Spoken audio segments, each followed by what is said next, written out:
What if the most famous journey through the Sumerian underworld was never meant to describe a simple road beneath the earth, but a terrifying transformation of the self? In the ancient imagination of Mesopotamia, death was not a bright doorway opening into paradise. It was not a return to the stars. It was not, at least in the oldest surviving texts, a reward waiting at the end of a moral test. Death was a descent, a lowering, a movement away from the warm world of breath, sunlight, bread, family, music, and memory. The dead went downward, into a realm hidden beneath the visible world, a place known in Sumerian tradition as the Great Below. And somewhere in that shadowed realm, a story speaks of 7 gates, not 1 gate, not 2, 7. The number appears with the force of ritual. Each gate must be crossed. Each gate is guarded. Each gate demands something from the one who enters. And with each crossing, something is removed.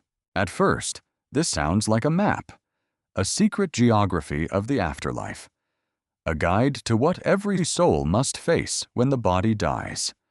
But the ancient tablets do not give us something so simple. They give us something stranger. The 7 gates appear most famously in the myth of the goddess Inanna, who descends from the world above into the realm of her dark sister, Ereshkigal, Queen of the Dead. This is important.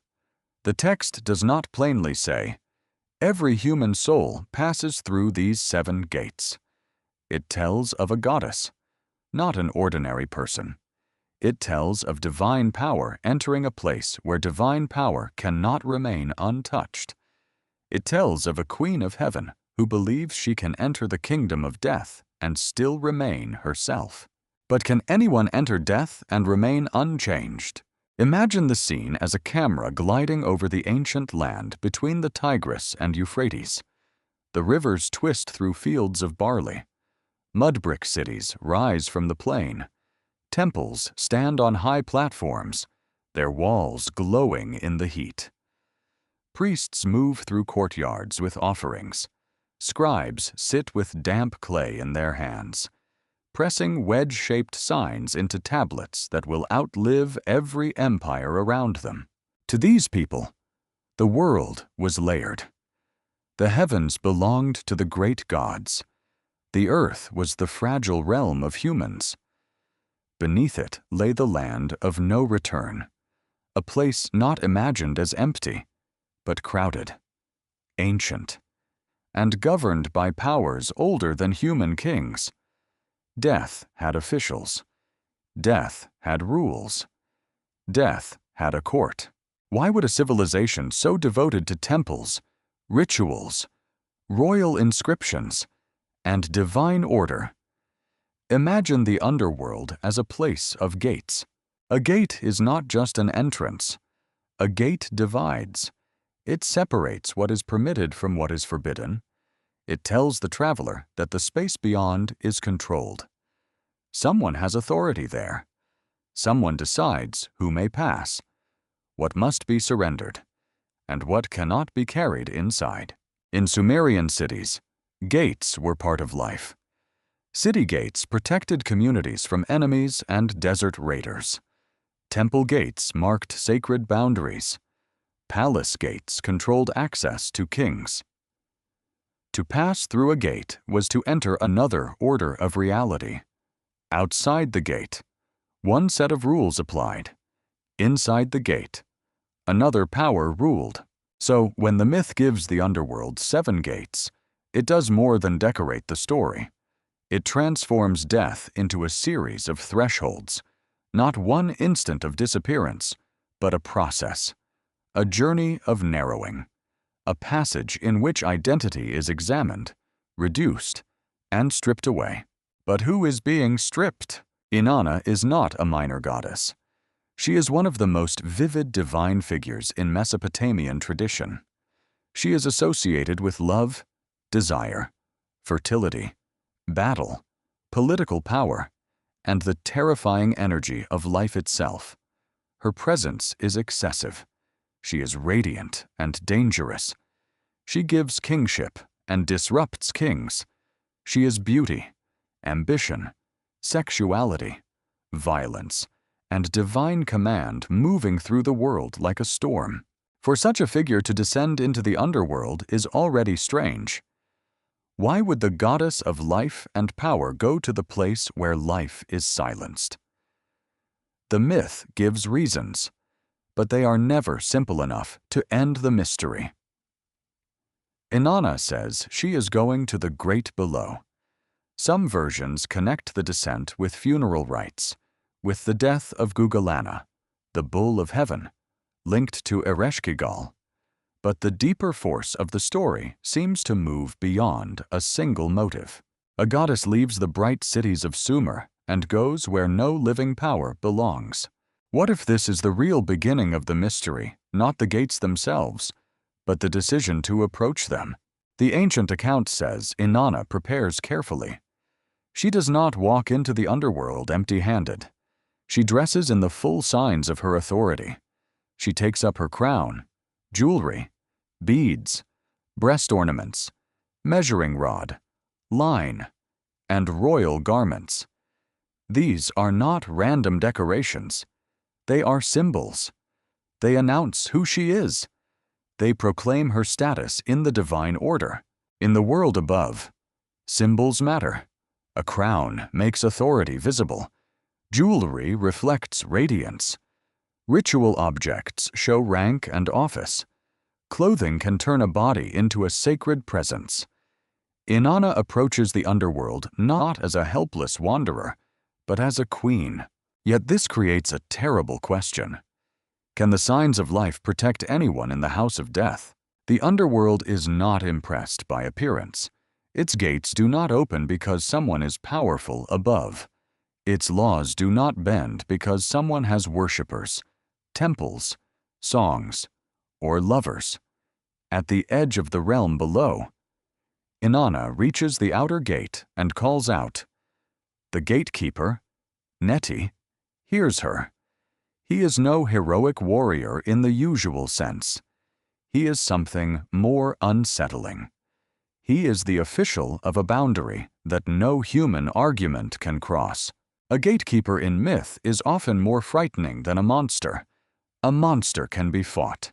A gatekeeper represents law. He does not need rage. He only needs obedience to the command of the place he serves. Neti asks, "Who is there?" Inanna gives her identity. She declares herself. But the underworld is not a palace reception room. Her arrival is reported to Ereshkigal, the queen below, and Ereshkigal does not welcome her sister with joy. She commands that the gates be opened, but only according to the ancient rules of the underworld. Here the story becomes ritualistic, almost hypnotic. The gate opens. Inanna enters. Something is taken. At the first gate, one part of her magnificence is removed. At the second, another. At the third, another. The pattern continues until the goddess who entered as a crowned queen is brought lower and lower. Every symbol that marked her power is taken away. Why 7 gates? Why not 3? Or 9? Or 1? Historians are cautious with this question. They can identify the text, compare manuscripts, study Sumerian language, and trace later versions in Akkadian tradition. They can explain that 7 held special importance in Mesopotamian religious imagination. There were 7 divine powers, 7 sages in later traditions, 7 demons, 7 days in patterns of time, 7 as a number that could suggest completeness or cosmic order. But caution is necessary. The number 7 in this myth does not automatically unlock one universal code.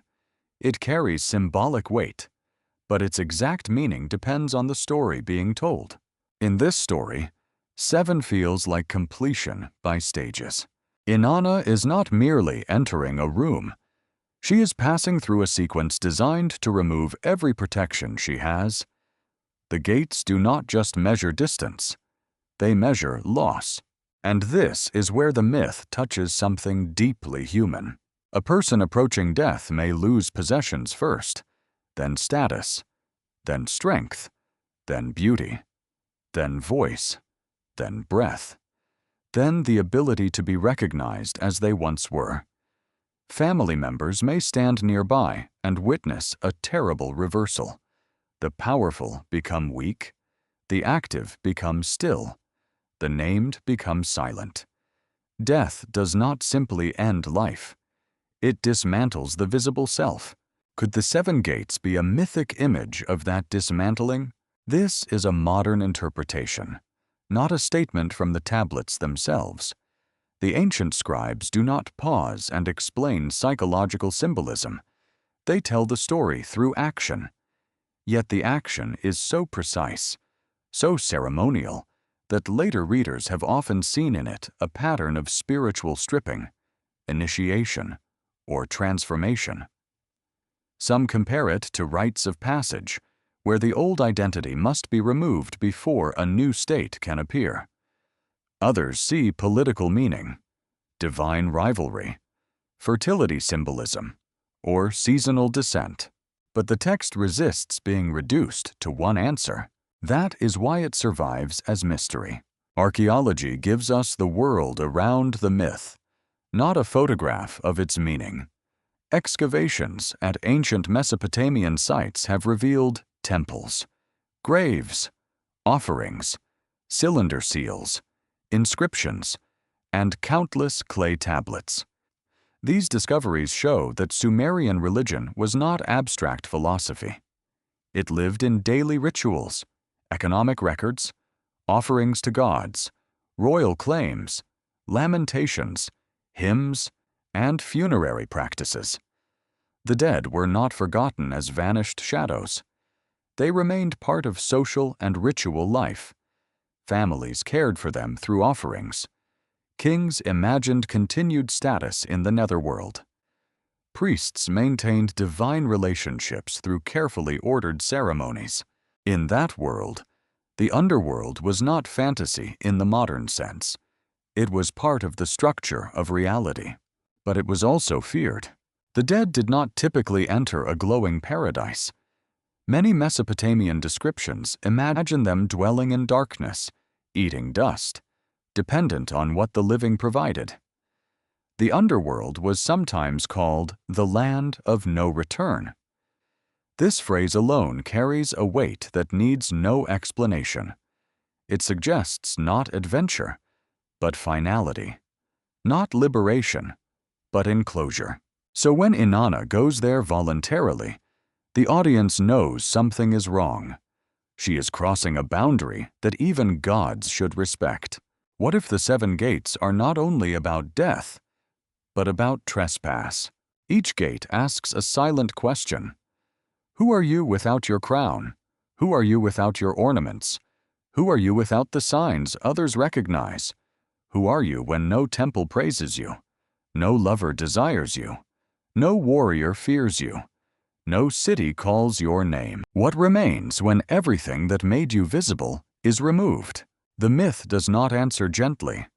It leads Inanna to the throne room of Ereshkigal. The Queen of Heaven becomes exposed, powerless, and judged. She who entered adorned is now reduced before the Queen of the Dead. In visual terms, the scene is unforgettable. A dark chamber beneath the earth.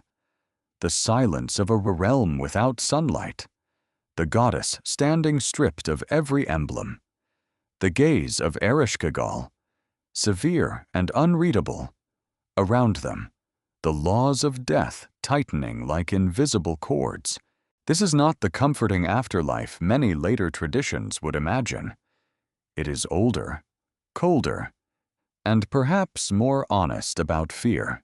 And yet, there is a reason the story does not end at the first gate. The gates create suspense because each one repeats the same impossible demand. Surrender. Continue. Surrender again. Continue. Again. The listener begins to understand that the descent is not a location, but a process. The goddess is being transformed by the very act of crossing. This is why the 7 gates are so powerful for a documentary journey. They are not merely ancient scenery. They are a structure of suspense carved into myth. Each gate deepens the question. Each loss makes return less likely. Each threshold carries the viewer farther from the living world. But the greatest shock is still hidden in the logic of the tale. Inanna enters the underworld as a goddess who believes she can descend and still command. But the underworld has its own queen. It has its own laws. It has its own memory. And those laws do not care what Inanna was above. So the first mystery is not whether souls pass through 7 literal gates after death. The first mystery is why the Sumerians imagined that even a goddess must be stripped bare before death would receive her. And if even Inanna could not carry her power through the first gate, what could any mortal hope to carry into the darkness below? Why would a goddess walk willingly toward the one place where even divine names could lose their force? In the oldest shape of the story, Inanna does not fall into the underworld by accident. She is not dragged there by demons. She is not murdered in secret and carried beneath the earth. She chooses the descent. That choice is what makes the myth so disturbing. The danger does not begin when the gates open. It begins much earlier, in the private moment when the Queen of Heaven turns her mind toward the great below. Ancient storytellers understood something powerful about fear. The most frightening journey is not always the one forced upon a traveler. Sometimes it is the journey a person chooses. While everyone around them senses that some invisible boundary is about to be crossed. Picture Uruk in the heat of a Mesopotamian day. The white walls of the sacred district shine beneath the sun. The temple of Inanna rises above the city like a human attempt to touch the sky. Priests move through courtyards. Offerings are brought in baskets. The smell of grain, beer, oil, and incense drifts through the air. Somewhere, a scribe bends over wet clay, preserving words that no living voice could keep forever. Inanna belongs to this world of height, sound, desire, and ceremony. She is not a hidden deity of dust and silence. She is a goddess of presence. Her power moves through the city like music from a festival and terror from a battlefield. Kings seek her favor. Lovers call upon her. Warriors fear her fury. Her temple is not merely a building. It is a center of divine force, a place where heaven and human life appear to touch. So when the text says she sets her mind from the great above to the great below, the sentence feels simple, but the meaning is immense. A mind can turn before a body moves. A descent begins inside. What did Inanna want? The ancient poem never gives a modern psychological confession. It does not say, she was grieving, or she was ambitious, or she wanted to conquer death. The tablets give ritual movement and divine speech, not private diary entries. This silence matters. It leaves the listener standing at the edge of her motive, unable to see all the way down. Some traditions connect the descent with Ereshkigal and the death of Gugalana, the bull of heaven. Some interpreters have seen political, cosmic, fertility, or initiation themes. Others view the myth as an encounter between two powers that cannot peacefully occupy the same domain. These are interpretations, not simple facts stamped on the clay. The text itself remains stranger than any single explanation. It shows a goddess preparing as if she knows the underworld is dangerous. She does not leave casually. She does not wander away like someone stepping outside a city wall at dusk. She gathers divine powers. She adorns herself with emblems of status. She takes up the visible signs that proclaim who she is in the ordered world above. In a modern story, weapons might prepare a hero for the dark. Inanna prepares with symbols. This is not weakness. In ancient Mesopotamia, symbols were active. A crown was not costume. A sacred garment was not decoration. A measuring rod or line could signal order, authority, justice, and the structuring of reality. Jewelry could reveal radiance. The body of a deity, dressed for ritual presence, became a statement that the cosmos itself recognized. What if Inanna is not arming herself against monsters, but reminding the universe of her rank? The image is unforgettable. The goddess stands at the threshold of departure. On her head rests the sign of rule. Around her neck and chest gleam ornaments. Her body is wrapped in royal and sacred adornment. She is not yet in darkness. She is still among temples, light, and human breath. Yet every object she places upon herself carries a shadow, because the listener knows each sign of identity is being carried toward a realm that may refuse to honor it. The first mystery of the descent is not loss. It is confidence. Why does she believe she can go? There is another figure in the story whose presence changes everything: Ninshubur, Inanna's faithful attendant. In many myths, attendants are background figures, but here Ninshubur becomes a thread connecting the world above to the danger below. Inanna gives instructions. If she does not return, Ninshubur must raise a lament. She must go to the great gods and plead for help. She must not allow silence to swallow the disappearance. This is one of the most human moments in the myth. Even a goddess makes a contingency plan. The instruction reveals that Inanna understands risk. She does not behave like someone who thinks the underworld is harmless. She knows a journey below may require rescue from above. She knows that without memory, appeal, and ritual speech, even a divine disappearance might become permanent. Why would a goddess who carries the power of heaven need someone else to speak for her? In that question, the myth begins to resemble a funerary drama. Among human families, the dead depended upon the living to remember them, to mourn them, to perform offerings, to keep their name from sinking into neglect. Inanna's command to Ninshubur echoes this wider Mesopotamian anxiety. To vanish without lament was dreadful. To have no one call your name, no one plead your case, no one bring offerings, no one preserve your memory, was to be abandoned twice. Death took the body.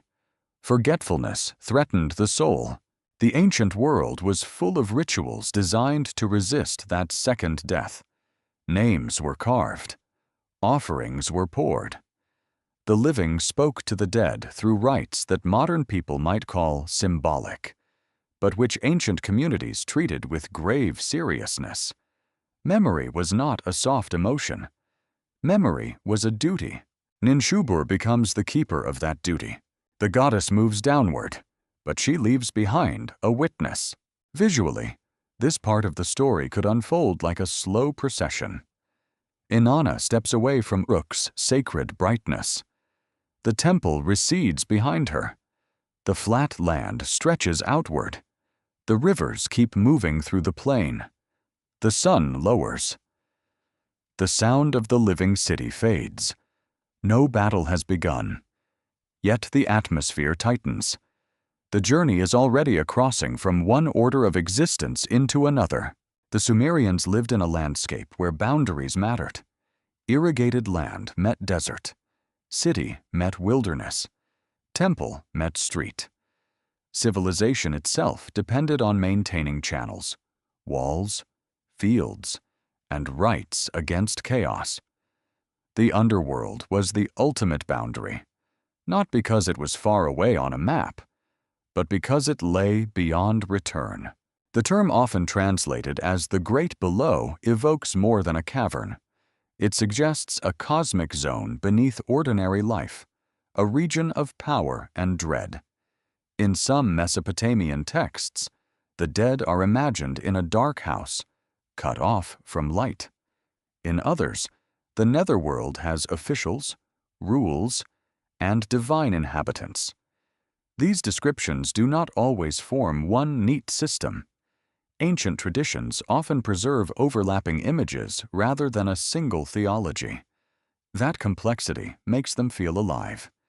They are not diagrams.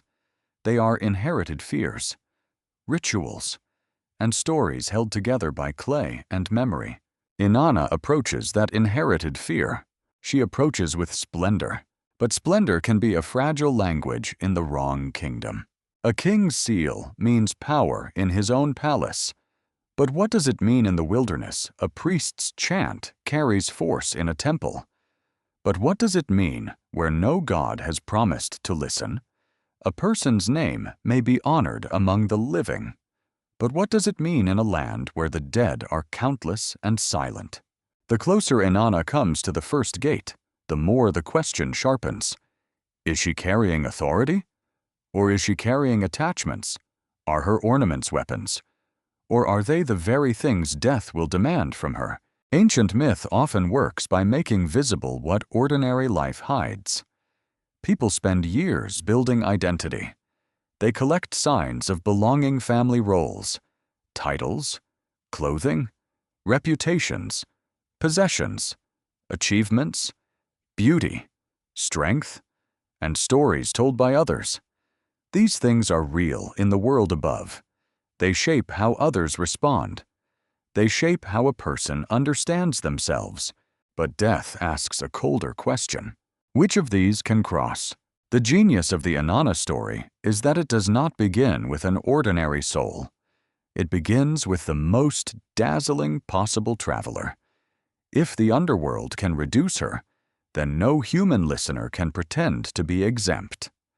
The myth magnifies death by sending a goddess into it. Her descent becomes a mirror too bright to look at directly. Yet the story also carries a political charge. Inanna is a goddess linked with kingship and power. Her adornments resemble the language of rule. Her movement into another queen's domain could be heard as more than spiritual descent. It could be an invasion, a challenge, a violation of territory. Ereshkigal's realm is not empty. It is governed. To enter it dressed as a queen may be to arrive as a rival. What if the underworld does not strip Inanna because she is dead, but because she has entered someone else's sovereignty? This possibility changes the atmosphere. The gates become not merely stages of decay, but checkpoints of law.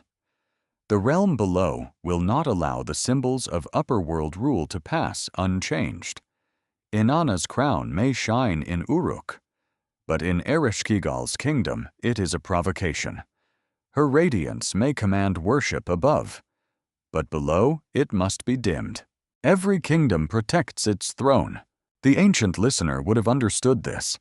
Mesopotamia was a world of city-states, rival temples, shifting alliances, royal ambition, and sacred authority.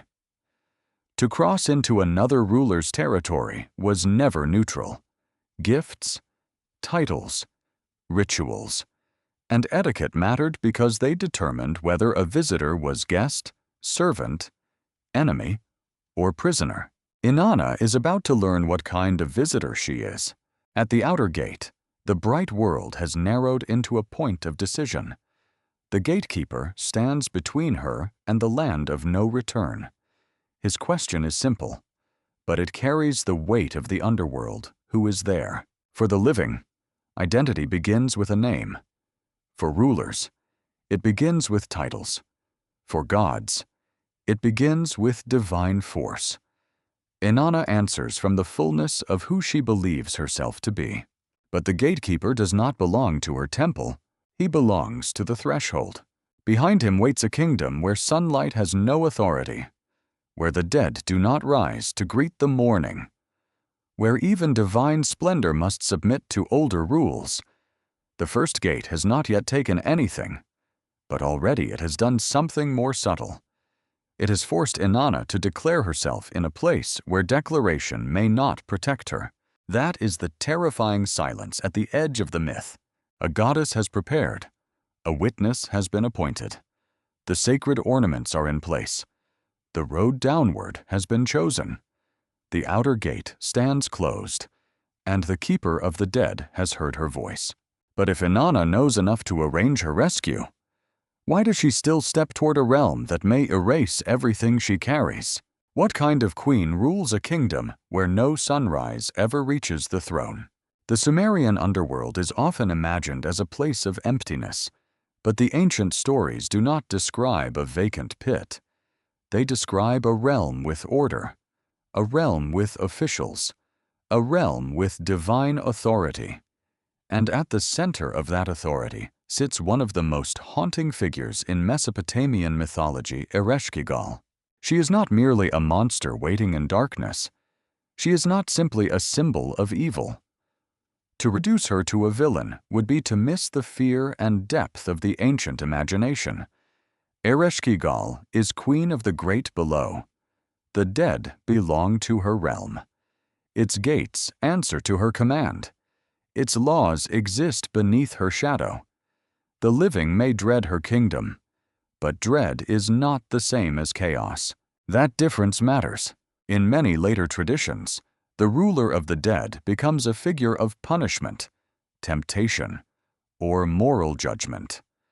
But in early Mesopotamian thought, the underworld is not primarily a place where souls are rewarded or condemned according to personal virtue. It is the destination of the dead. Kings, servants, warriors, mothers, children, priests, and strangers all move toward it. Their conditions may differ, and ritual care may matter deeply. But the realm itself is not presented as a simple court of heaven weighing good against evil. Ereshkigal's power is older and colder than that. She rules necessity. Imagine a throne room beneath the earth. No windows, no bird song, no rippling canal water shining beneath the sun. The air is heavy with dust and silence. Around the queen gather the divine powers of the netherworld, not as comforting guides, but as officials of a state no living person can overthrow. Here, death is not an accident. Death is government. Why would the Sumerians give death a queen? In a civilization built around city-states, hierarchy, temples, labor, and law, the unseen world could not be lawless. Human society depended on offices, records, boundaries, oaths, and ranks. Fields were measured. Grain was counted. Offerings were listed. Kings claimed authority through divine favor. Temples organized economic and ritual life. Scribes turned spoken decisions into durable marks on clay. Order was survival, so the realm of the dead also needed order. A gatekeeper was not enough. A locked doorway implies a house. A house implies ownership. A kingdom implies a ruler. Ereshkigal gives the underworld a face, a will, and a center of gravity. But she is a troubling ruler because her court is not separate from suffering. Some accounts portray her in grief, rage, or anguish. She is connected with death, but also with a strange kind of birth pain. This combination unsettles modern readers. Why would the queen of the dead groan like a woman in labor? Why would the deepest darkness echo with the sounds of the body bringing life into the world? The ancient texts do not explain this with a clean doctrine. They leave the image burning in the mind. Modern interpreters have suggested that Ereshkigal embodies more than death as an ending. She may represent the hidden side of existence, the place where all forms are broken down, the womb-like depth from which transformation might somehow emerge. This is interpretation, not a direct statement from the tablets. Yet it helps explain why she feels so much larger than a simple destroyer. She is frightening because she belongs to the boundary where life and death are entangled. A tomb is also a chamber. The earth receives the dead, but the earth also nourishes seeds. Could the ancient imagination have sensed that burial, darkness, decay, and fertility were part of one terrifying cycle? In Mesopotamia, the land itself taught this kind of double vision. The rivers brought life, but they also flooded. Mud built homes, but homes collapsed back into mud. Fields fed cities, but without irrigation, they returned to dust. The same earth that held ancestors produced grain. The same ground that swallowed bodies carried temples. Nothing in that world was purely gentle or purely cruel. Ereshkigal fits such a landscape. She is not loved like a goddess of abundance. She is not approached with the delight associated with music, sexuality, or harvest. But she cannot be ignored. Her power waits beneath every human plan, every royal inscription, every victory feast, every wedding song. Every birth cry moves in the direction of her kingdom. That is why her encounter with Inanna is so charged. When the bright goddess approaches the underworld, Ereshkigal does not behave like a passive host. The arrival threatens the order of her realm. Inanna is a queen in her own sphere, radiant with authority and accustomed to command. But the underworld already has a queen. Two queens cannot sit on one throne. Two laws cannot rule one chamber. The ancient account has Ereshkigal receive the news of Inanna's arrival with anger. This anger has often fascinated readers. Is it jealousy, fear? A defense of cosmic boundaries. A response to disrespect. The text does not flatten her reaction into one motive. It lets her anger stand like a storm in a sealed room. What if Ereshkigal's rage is the rage of a realm that refuses invasion? The underworld is not a territory to be visited for curiosity. It is not a temple festival. It is not a symbolic cave where a goddess may safely test herself and return untouched. It is a sovereign domain.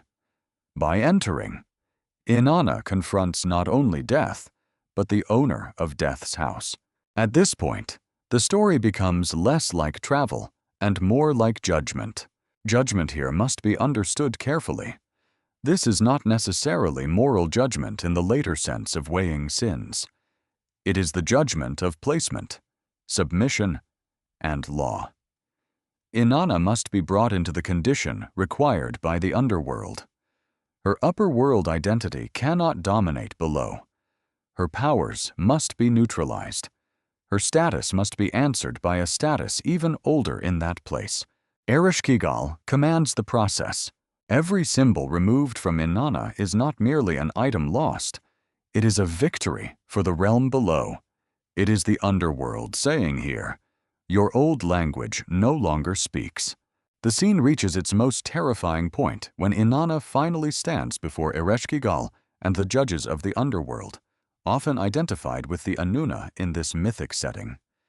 Their gaze is not described as compassionate. Their decision does not rescue her dignity. The powers of the netherworld fasten upon her, and the goddess who crossed the threshold is struck down. The text's imagery is severe. Inanna becomes a corpse. Her body is hung up, lifeless, powerless, displayed within the realm she dared to enter. A goddess of life becomes an object in the house of death. The shock of this image cannot be overstated. Ancient audiences were familiar with divine danger, but this scene goes further than danger. It shows divine defeat. Inanna's power does not merely weaken, it stops. The body that embodied desire, command, and cosmic energy hangs like something emptied. What does that say about the underworld? It says that death is not impressed by vitality. It says that sovereignty below is real. It says that even the most powerful force from above can be arrested when it crosses into the wrong domain. Yet Ereshkigal's victory is not simple triumph. Her own portrayal remains filled with unrest. Some lines connected with the broader tradition describe her as distressed, crying out, or suffering in a body-like way. She rules the dead, but she is not free from pain. This detail prevents her from becoming a flat image of domination. She is queen, but she is also bound to what she rules. That may be the most unsettling idea of all. The ruler of death is imprisoned by death's kingdom. A human king could ride out of his palace, hunt in the steppe, inspect canals, or appear before crowds. Ereshkigal's realm is the place of no return. Her throne is power, but it is also confinement. She commands the gates, yet those gates define her world. She possesses the dead, but she herself belongs to the silence beneath the earth. Could this be why her anger feels so ancient? Not because she is merely cruel, but because she reigns where nothing escapes easily. Perhaps not even the queen. In visual storytelling, Ereshkigal should not be shown as a horned demon in a fiery pit.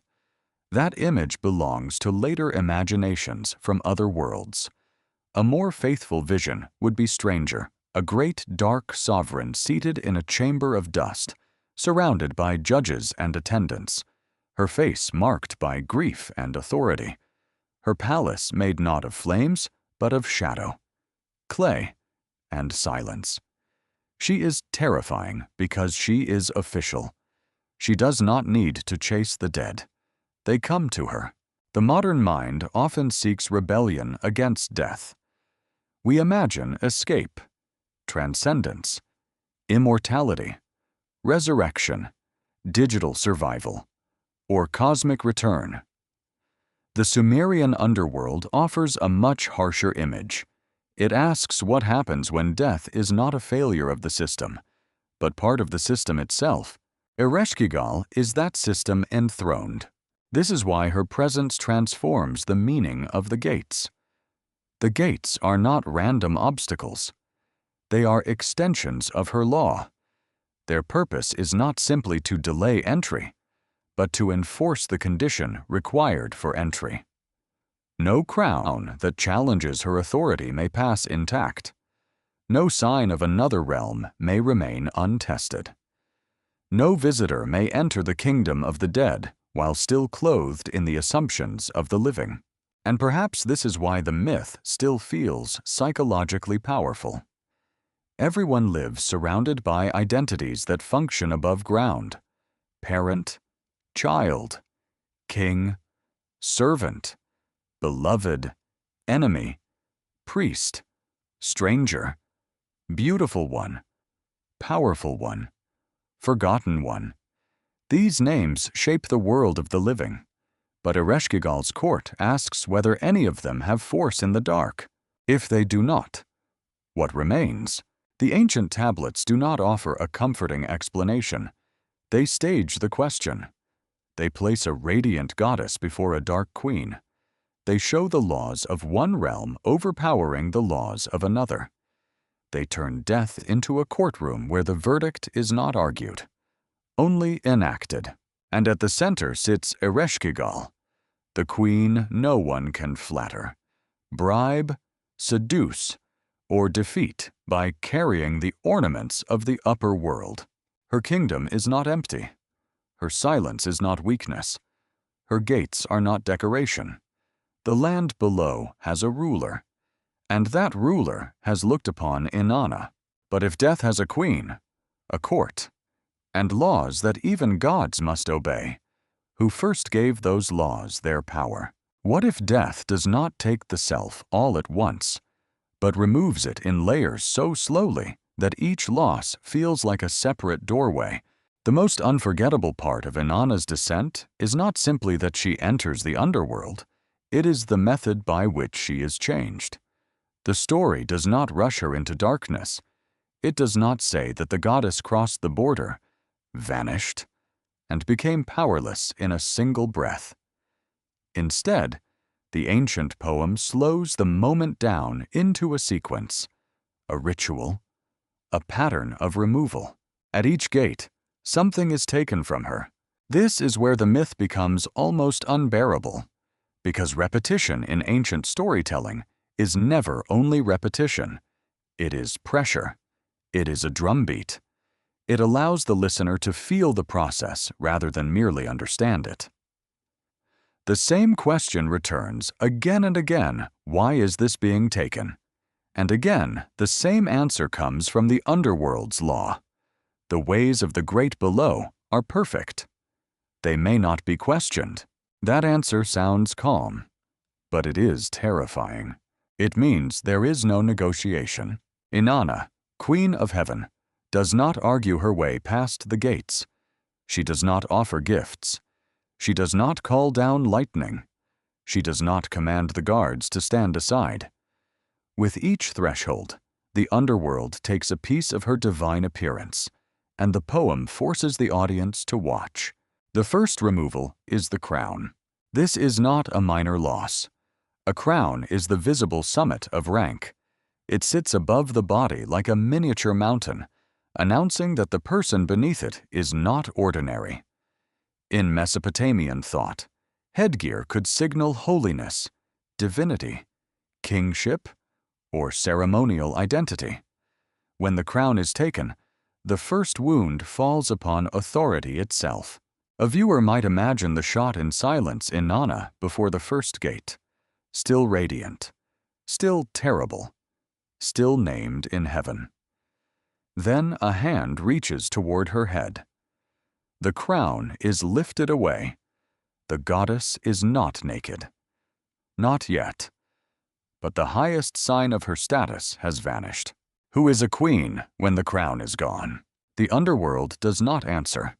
It simply opens the next gate. At the second gate, ornaments are removed from her neck. In ancient visual culture, the neck was a place of beauty, wealth, and ceremonial display. Beads, stones, and precious materials did more than decorate.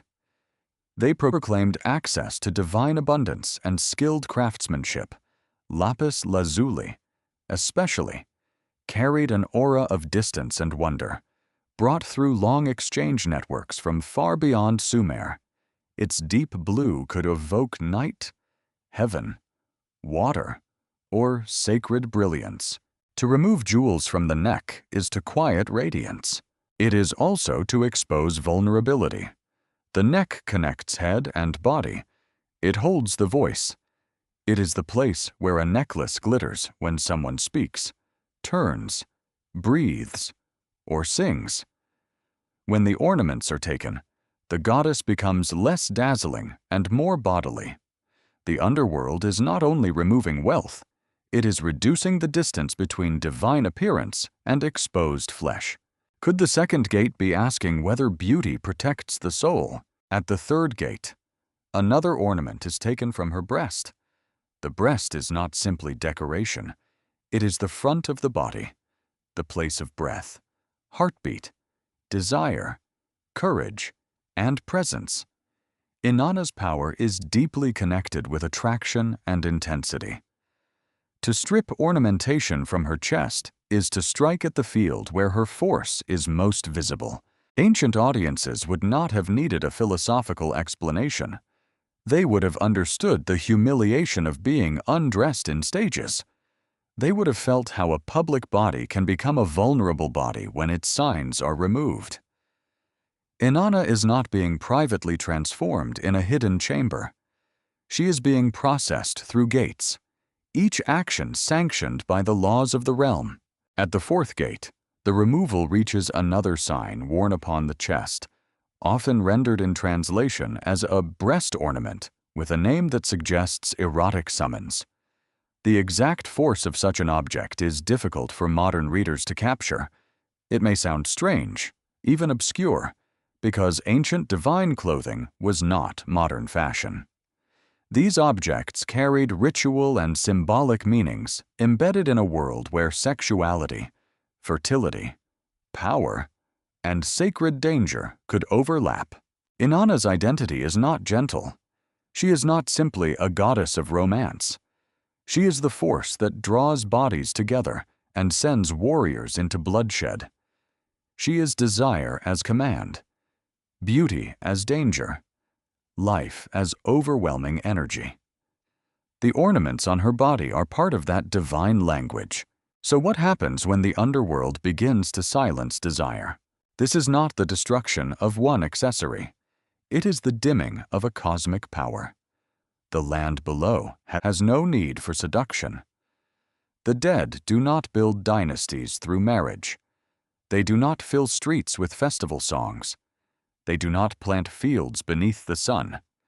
The forces that animate the living world lose their purpose in the house of stillness. At the fifth gate, a ring is taken from her hand. The hand is action. It blesses, takes, gives, strikes, writes, builds, measures, and commands. Rings can signify status, wealth, oath, possession, or office, depending on context. When a ring is removed, the symbol moves from appearance toward agency. Inanna is not only losing what makes her admired, she is losing what makes her effective. What is power when the hand is emptied? This question reaches far beyond the myth. Human beings often believe identity lives in what they can do. The farmer farms, the scribe writes, the singer sings, the ruler commands, the mother holds, the craftsman shapes, the warrior grips a weapon, the priest raises hands in prayer. To lose the power of the hand is to lose the ability to act upon the world. Death does not merely hide a person from view. It ends the person's ability to reach outward. At the sixth gate, the measuring rod and line are taken. This may be the most intellectually haunting removal. A measuring rod and line are not ornaments of beauty. They are instruments of order. They belong to planning, construction, justice, boundaries, fields, temples, and cities. In Mesopotamia, measurement was sacred because civilization depended upon it. Canals had to be laid out, fields had to be divided, walls had to be built, offerings had to be counted. Time, space, labor, and grain all required order. For a deity to carry instruments of measurement is to carry a sign of cosmic and social structure, and the underworld removes them. This moment suggests something more profound than humiliation. It implies that the laws of the upper world cannot organize the lower one. The tools used to measure land beneath the sun do not measure the land of the dead. The straight line of the builder cannot command the crooked mystery of mortality. Why would death take away the instruments of order? Perhaps because death is the one territory humans cannot survey fully. We mark graves, build tombs, carve names, perform rites, compose hymns, and imagine maps of the unseen. Yet the final boundary remains resistant. It can be approached with ritual, but not mastered like a field. It can be named, but not possessed like property. The sixth gate removes the dream that existence can be completely measured. At the seventh gate, the final garment is taken. Now the sequence reaches completion. What began at the head descends through neck, breast, hand, and sacred tools until the last covering is removed. Inanna arrives stripped of every emblem that proclaimed her greatness. The goddess who once carried the visible glamour of power now stands without crown. Jewels, ornaments, ring, instruments, or royal clothing. The seven gates have performed a reverse coronation. In a coronation, a body is transformed by additions. Crown placed on head, robe laid upon shoulders, objects of office placed in hand, words spoken over the person. The individual becomes ruler through visible signs recognized by the community and the gods. Inanna's descent is the opposite. It is an unmaking ceremony. At each gate, a sign is removed. At each gate, identity is reduced. At each gate, the goddess moves not toward enthronement, but toward exposure. This is why the sequence feels so ritualistic. It is not random theft. It is anti-ritual, or perhaps a ritual of death. The underworld does not rage wildly. It follows procedure. That makes it more frightening. The horror is orderly. Modern interpreters often see this as a symbolic stripping of ego, status, or worldly identity. That reading can be powerful, but it must be handled carefully. The ancient poem does not use modern psychological language. It does not say that Inanna is shedding ego in search of enlightenment. It says that the laws of the netherworld require each object to be removed. Still, the pattern is so suggestive that it has invited psychological and spiritual reflection for generations. Every living person is dressed in layers. Some layers are material clothing, jewelry, homes, tools, possessions. Some are social titles, family roles, reputation, rank.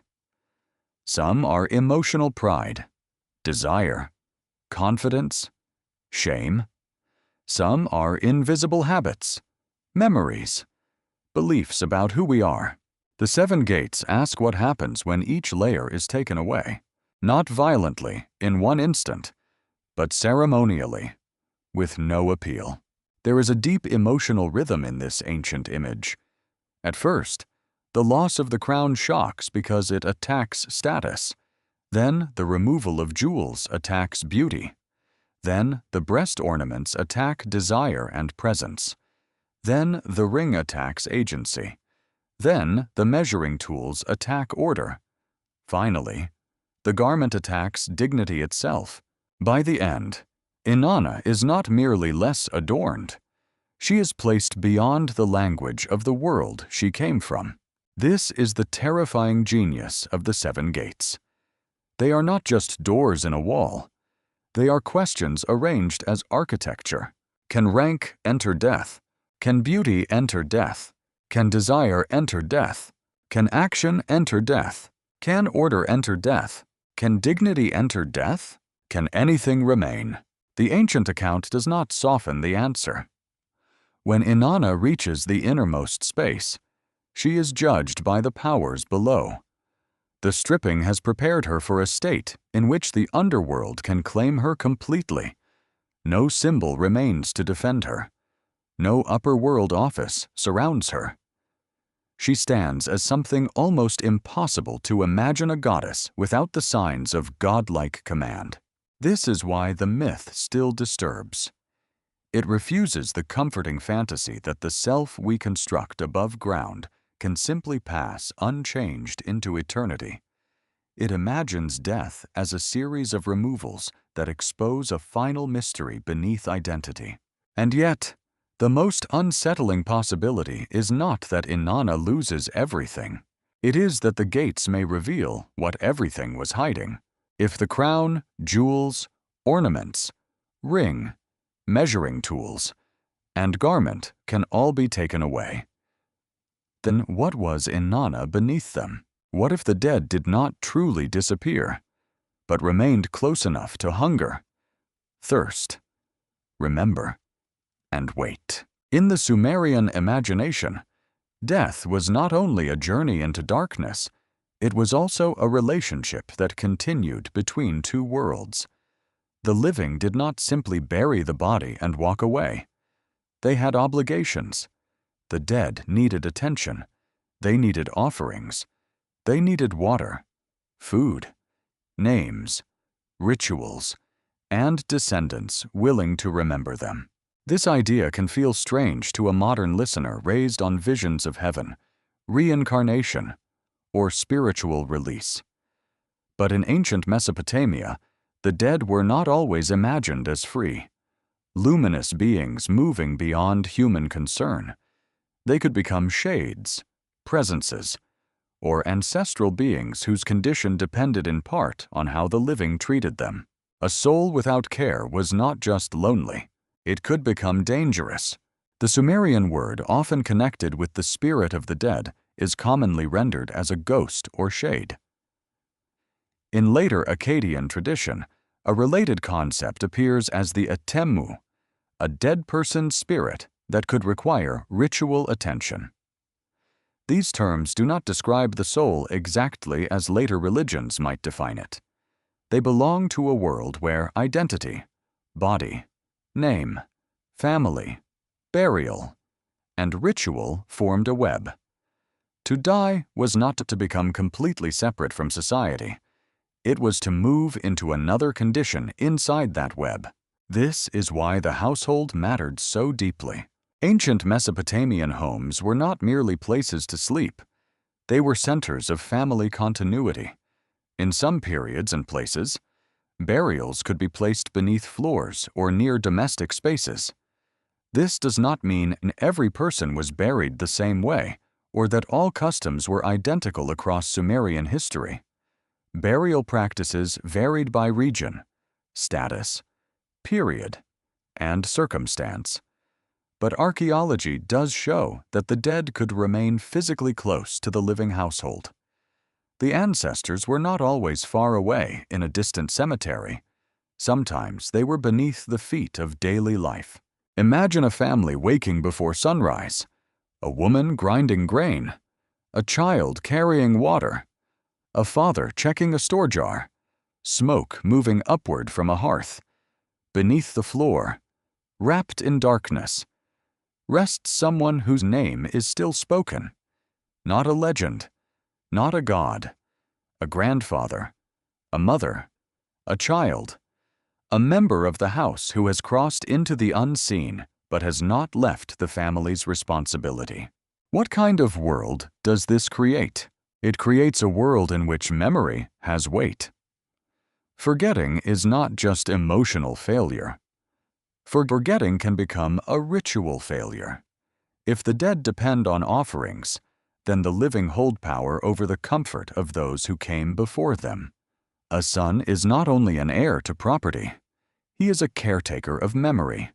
A family line is not only biological, it is liturgical, ceremonial, and moral in a deeply ancient sense. Water was especially important. In the hot lands of southern Mesopotamia, thirst was not an abstract metaphor. Water meant survival. Canals sustained fields. Rivers sustained cities. Libations, the pouring of liquid offerings, became a way to care for the dead. Archaeologists have found installations in some Mesopotamian burial contexts that appear connected with offerings or libations, though every find must be interpreted carefully. Texts from the wider Mesopotamian tradition also speak of feeding and watering the dead through ritual acts. To pour water for the dead was to acknowledge that they remained in need. This is one of the darkest and most intimate ideas in ancient afterlife belief. The dead may dwell in the dust, but they are not beyond hunger. They may have left the table, but the table still matters. They may no longer speak in the household, but the household still speaks to them. Could this be why the forgotten dead were feared? A neglected ghost was not simply a sad image. It could become restless. Mesopotamian ritual texts and later magical traditions show concern with ghosts who trouble the living, especially when burial, offerings, or family obligations have failed. Historians are careful not to force all periods into one system, but the pattern is clear enough. Proper care of the dead helped maintain order between worlds. Improper care risked disturbance. The boundary between the living and dead was real, but it was not silent. A restless ghost could appear in dreams, cause anxiety, bring illness, or become the focus of ritual appeasement. Whether ancient people understood this literally, symbolically, socially, or all at once is difficult to separate. For them, Ritual was not theater. It was action. The unseen world responded to correct speech, correct offerings, and correct relationships. Modern interpretation offers several ways to understand this. Anthropologists might say that ancestor rituals preserved family structure and social continuity. Psychologists might see in ghost fear the emotional pressure of grief, guilt, and unresolved obligation. Historians of religion might describe a system in which the dead remained members of the community in altered form. None of these interpretations cancel the ancient belief. They only show how much human life was held inside these practices. The dead needed the living, but the living also needed the dead. Ancestors could legitimize inheritance. They could bind a family to land. They could give meaning to lineage. In royal contexts, dead kings could remain powerful symbols, their memory serving political order. In ordinary homes, remembering the dead helped define who belonged. A family was not only those breathing in the room, it included those beneath the earth, those named in ritual, those whose absence shaped the present. This makes the Mesopotamian afterlife feel less like an escape from society and more like society continued under pressure. Even death had households. Even ghosts had status. Even memory had duties. Grave goods reveal another layer of the mystery. Across Mesopotamian sites, burials have yielded objects placed with the dead vessels, jewelry, tools, weapons, seals, and personal items, depending on time, place, and status. It would be too simple to say that every object was packed like luggage for the afterlife. Some may have been offerings. Some may have marked identity. Some may have expressed grief, honor, protection, or social rank. Archaeology gives the material traces, but motive must be reconstructed carefully. Still, the pattern raises a haunting question. Why place useful or beautiful things with someone who can no longer use them? The answer may lie in the ancient refusal to see death as absolute disappearance. The body had become still, but the person was not nothing. The grave was not an empty hole. It was a charged place, a threshold of relation. A cup placed near the dead was not meaningless if the dead still mattered. A bead, a seal, or a vessel could speak when living voices failed. The royal cemetery of Ur reveals this with spectacular force. Its elite tombs contained wealth, attendants, musical instruments, vehicles, ornaments, and scenes of extraordinary funerary display. Scholars continue to debate details of death, ritual, sacrifice, and social meaning in these burials. But one thing is unmistakable: certain deaths were staged with immense ceremony. The passage into the netherworld could become a public drama of power. For ordinary people, death may have been quieter, but not less meaningful. A simple burial, a small vessel, a poured offering, or a spoken name could carry the same fundamental concern: the dead must be placed correctly, remembered correctly, and integrated into the unseen order. What if the greatest fear was not death itself, but becoming a dead person with no one left to care? This fear appears in ancient texts that speak of the fate of those without descendants or offerings. The person with many sons could be imagined as better supplied in the netherworld, while the one without family might suffer neglect. This does not mean Mesopotamian afterlife belief was only about sons in a narrow biological sense, but it does show how strongly social continuity shaped hopes for the dead. To have someone living who could perform the rites was a form of survival. The afterlife, then, was not isolated individual destiny. It was relational. The dead were tied to the living through ritual maintenance. The living were tied to the dead through obligation and fear. The family became a bridge across a border that no body could cross alive. Offerings were messages in edible form. Libations were rivers poured into darkness. Names were lamps held against oblivion. This gives the Sumerian world a deeply emotional texture. It was not only kings and gods who mattered. A forgotten ancestor beneath a floor could matter. A neglected shade could matter. A small vessel of water could matter. The cosmic drama of divine descent has its household counterpart in the quiet duty of remembrance. And perhaps this is where ancient Mesopotamian death belief becomes most human. Everyone fears the unknown beyond the body, but many people fear something else even more: that their name will fade, that no one will speak of them, that everything they loved will continue without them, that their place at the table will be cleared and never imagined again. The Sumerians gave this fear ritual form. They answered it with offerings. They answered it with burial. They answered it with names.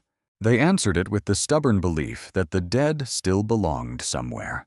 Yet this belief also creates a disturbing moral tension. If the condition of the dead depends on the living, then death is not equal in its consequences. The well-remembered may receive care. The abandoned may suffer. The rich may descend with goods. The poor may have little. The one with descendants may be nourished. The one without them may become hungry in the dark. Is the underworld a universal fate? Or does human inequality follow the soul below? The ancient evidence does not offer one final answer. It shows practices, fears, offerings, and stories that point toward a world where death did not erase social bonds. Those bonds could comfort, but they could also bind. To be remembered was a blessing. To require remembrance was a vulnerability. A soul could cross into the great below, but still depend on hands above. A voice could fall silent, but still need its name spoken. A body could lie beneath the earth, but still draw the living toward acts of care, guilt, devotion, and fear.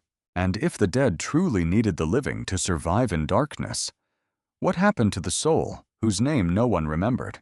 Why would the underworld have rules for clothing, sandals, perfume, weapons, speech, grief, and even the way a man touches those he loves? One of the strangest Sumerian journeys into the realm of the dead does not begin with a goddess. It begins with a hero, a companion, and an object lost beyond recovery. The story belongs to the ancient cycle surrounding Gilgamesh, known in Sumerian as Bilgames, and his companion Enkidu. In later Babylonian tradition, Gilgamesh becomes famous for his search for immortality.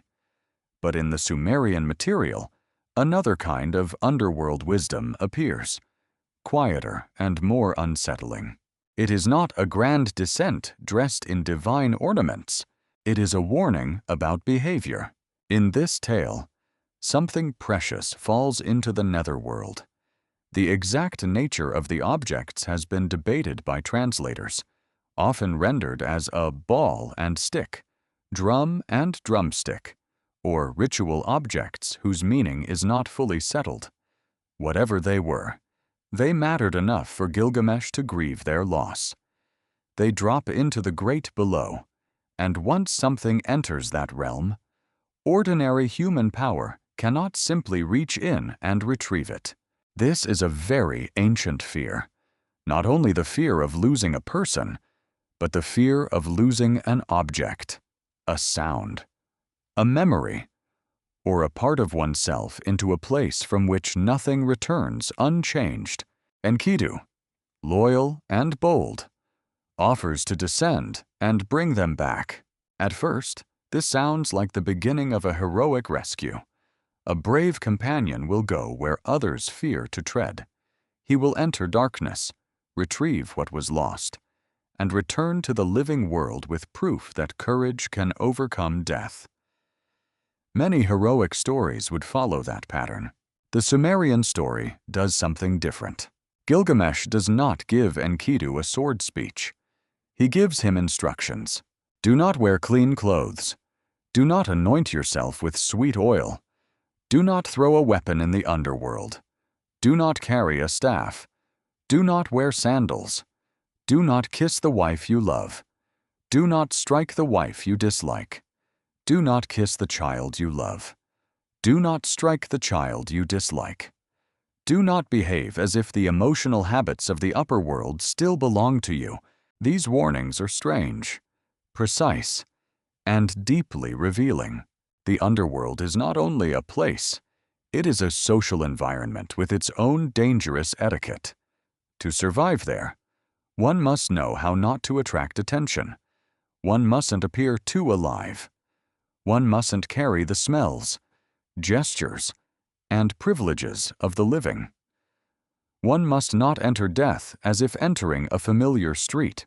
Why would clean clothes be forbidden? In the world above, clean garments could signal honor, status, ritual readiness, and belonging among the living. A person dressed well becomes visible. He announces himself. In the underworld, that visibility becomes dangerous. The dead may gather around the one who does not look like them. Clean clothing marks difference. It tells the shades this traveler does not belong here. Sweet oil works the same way. To anoint the body is to carry fragrance, pleasure, care, and perhaps ritual dignity. But the realm below is imagined as dusty, dim, deprived, and hungry. Perfume is a message from the living world. It says the skin is still warm, still valued, still prepared for society. Among the dead, such sweetness may be intolerable. Could the scent of life provoke those who have lost it? The instruction about weapons is just as haunting. Enkidu must not throw a stick or weapon in the underworld, because those struck or disturbed may surround him. Violence belongs to the world above, where men compete, hunt, fight, and assert strength. But in the realm below, aggression awakens the dead. A weapon does not make the traveler safer. It creates witnesses. It draws the attention of beings whose numbers cannot be defeated. A single living man cannot fight a kingdom of shades. The staff and sandals carry their own hidden logic. A staff can represent movement, authority, support, or command. Sandals belong to travel across the ordinary earth. To wear sandals below may imply that the traveler expects to walk as a living man walks, protected from the ground, separate from dust. But the underworld is dust's own kingdom. Perhaps bare feet show humility. Perhaps they reduce sound. Perhaps they prevent the traveler from appearing as someone who intends to stride confidently through a place of the dead. The text does not explain every reason in modern terms. It gives prohibitions and consequences, leaving the audience to feel the law through unease. Then come the most emotionally disturbing warnings. Do not kiss the wife you love. Do not strike the wife you dislike. Do not kiss the child you love. Do not strike the child you dislike. These are not random domestic details. They cut directly into human attachment. Love and anger are both forbidden. Tenderness and resentment are both dangerous. The underworld does not permit the traveler to carry the emotional drama of life into its silent order. This is extraordinary. The warning is not simply, do not touch the dead. It is deeper. Do not react to them according to the passions that defined your living relationships.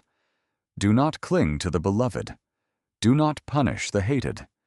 Do not behave like a husband, father, master, rival, or wounded heart. Those roles belong to the world above. Among the dead, such gestures may trap you. What kind of place is this?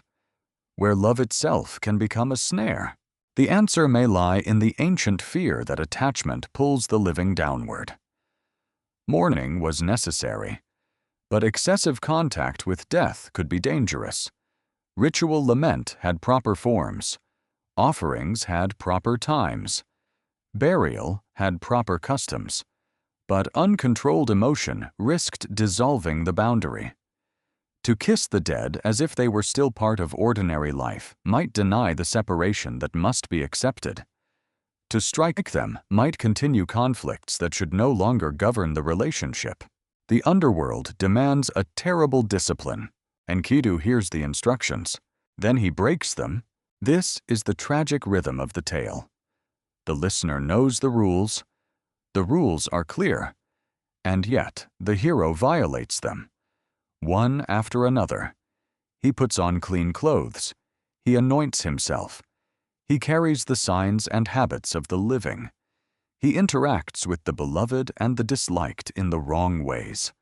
The underworld recognizes him, surrounds him, and holds him. He cannot return by ordinary means. The drama here is not only disobedience, it is misunderstanding. Enkidu descends as if courage is enough, but the netherworld is not overcome by courage. It is navigated through knowledge, restraint, and submission to its customs. Heroic strength belongs to battlefields, forests, and city gates. It fails in the dust below. This reverses a common heroic expectation. Enkidu is not defeated because he lacks bravery. He is defeated because bravery tempts him to behave like himself. That may be the cruelest trap in the story. The underworld does not need to invent a new weakness. It uses identity. It uses habit. It uses attachment. It uses the gestures a person performs without thinking. Clothing, oil, weapons, sandals, kissing, striking, loving, resenting. The everyday self becomes the doorway to capture. Modern readers may see this as a myth about liminal behavior, the special conduct required in sacred or dangerous spaces. Anthropologists often note that cultures create rules for thresholds: how to enter a temple, how to approach a corpse, how to mourn, how to handle birth, how to cross from one status to another. Ordinary behavior becomes inappropriate because the person is no longer in an ordinary zone. The Sumerian netherworld is the most extreme threshold imaginable. It is a place where the living must not act fully alive. This tale also reveals something important about Mesopotamian thought. The afterlife is not only populated by passive dead, it is governed by conditions that can entangle the living. A person who enters improperly may be seized, not necessarily because he has sinned in a moral sense, but because he has violated the order of the realm. Knowledge matters. Ritual correctness matters. The boundary is protected by custom as much as by gates. Enkidu's fate becomes a lesson in underworld literacy. To know death, one must know how death organizes behavior. There is a powerful visual contrast here. Enkidu is remembered as wild, strong, and earthy, a companion whose body once belonged to open spaces, animals, and heroic action. Yet the underworld does not care about muscles. In a dim world of dust and shades, strength has no audience. A lifted weapon creates danger. A proud step betrays ignorance. A kiss becomes a chain. The hero enters a realm where every instinct is wrong. Eventually, Gilgamesh seeks answers about his companion. The story turns toward communication with the dead, a theme that appears in different forms across Mesopotamian tradition. Enkidu's shade can speak, and what he reveals is not a glorious paradise. He describes conditions shaped by burial, family, offerings, and remembrance. The one with many sons fares better. The neglected suffer. The unburied dead wander painfully. The afterlife reflects not only cosmic fate, but the social care given to the dead. This is not a neat doctrine of reward and punishment. It is more intimate and more troubling. The dead remain affected by how they were treated, whether they were buried properly, whether descendants remember them, whether rituals continue. The netherworld becomes a mirror of human obligations left unfinished. For Gilgamesh, the lesson is devastating. His companion's voice comes from the place no hero can conquer. It does not offer the triumph he desires. It offers knowledge, and knowledge is colder than comfort. The underworld is not simply far away. It is structured by rules the living barely understand. The objects lost below may be recovered in some symbolic sense, but innocence is not. Once the story has revealed the laws of the dead, the listener cannot imagine death as empty darkness again. It is a realm where clothing speaks, scent betrays, footsteps matter, weapons fail, and love itself must be controlled. What if every culture that teaches funeral rules is responding to the same ancient fear that the dead are close enough to affect us, but different enough that approaching them wrongly can destroy us? The Sumerian tale refuses easy heroism. It says the descent is not mastered by force. It is not mastered by pride. It is not even mastered by love.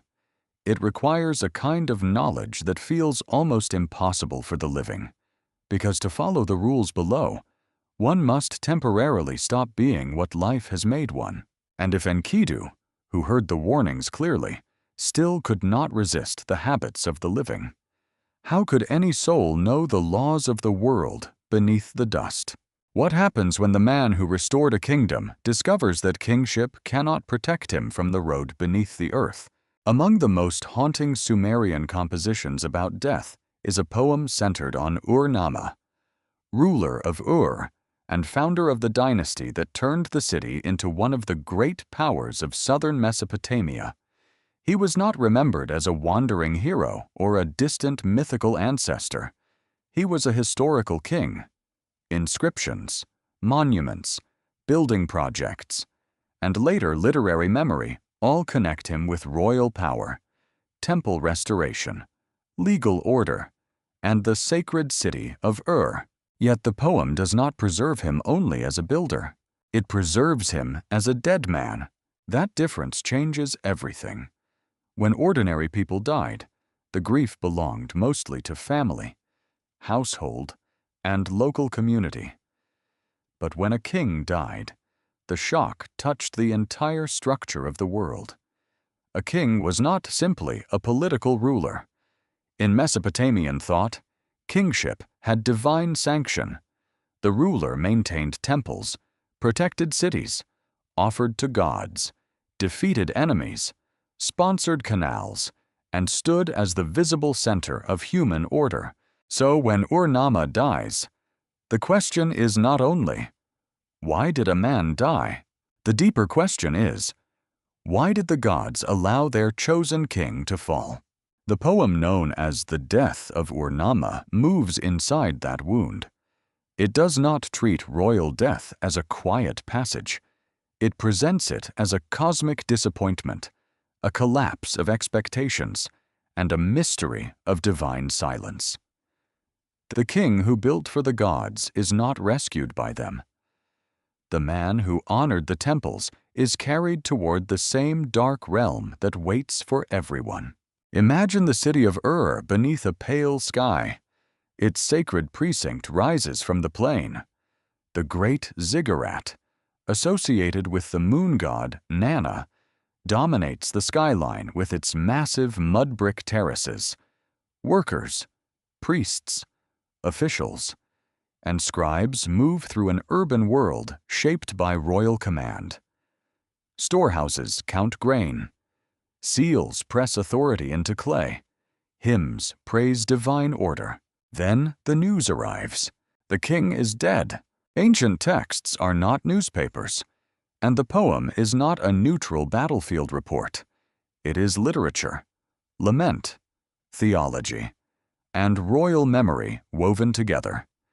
It suggests that Ur-Nama met death violently, and later tradition remembers a military disaster. Historians discuss the historical setting carefully because royal poems reshape events into meaningful patterns. But the emotional center is clear that death feels wrong. A powerful king should not end like this. A favored servant of the gods should not be abandoned. And yet he is. This is where the Sumerian imagination becomes bold. It does not hide the scandal. The poem asks why the moon god did not hold him fast, why divine protection failed, why the plans of heaven could turn against a ruler who had served them. The grief is not merely personal, it is theological grief. What if ancient faith was not always calm acceptance, but a trembling argument with the gods? Ur-Namma's body is brought back to his city. The image is heavy with political meaning. A living king returns in triumph. A dead king returns in silence. The chariot, the procession, the royal attendants, the sacred city. All the visible machinery of kingship is still there, but the center has gone still. The body that once gave commands is now carried by others. For a society so aware of rank, the dead king presented a terrible paradox. He remained royal, but he was powerless. He remained honored, but he could not speak. He remained beloved by his city, but he belonged now to another kingdom.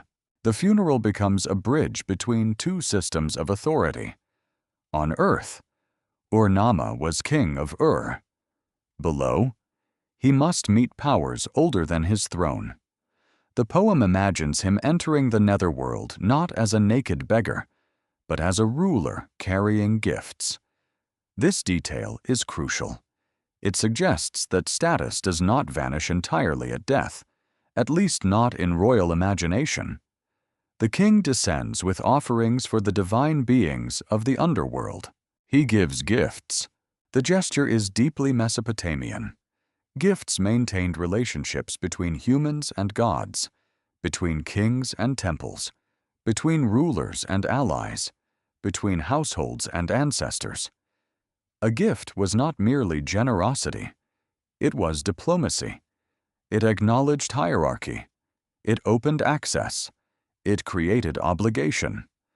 In the living world, kings gave lavish offerings to gods to secure favor, stability, and divine recognition. Now Ur-Namma does the same below. The underworld is not presented as a place where status is meaningless. It has a court. It has major powers. It has beings who must be addressed properly. Ur-Namma's royal identity continues through ritual behavior. He does not storm the realm of the dead. He enters it through protocol. This is a very different vision from the stripped goddess standing powerless at the gates. Here, the drama belongs to funerary kingship.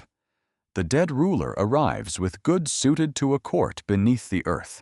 He offers them to netherworld deities and heroic figures associated with the realm below. The poem suggests that he receives a place there, a position among the dead that reflects his earthly importance. But this is not comfort in a simple sense. It is order inside loss.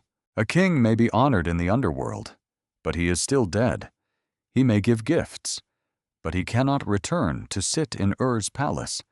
He may receive a place, but that place is not the throne he left. The poem preserves royal dignity while refusing to undo death.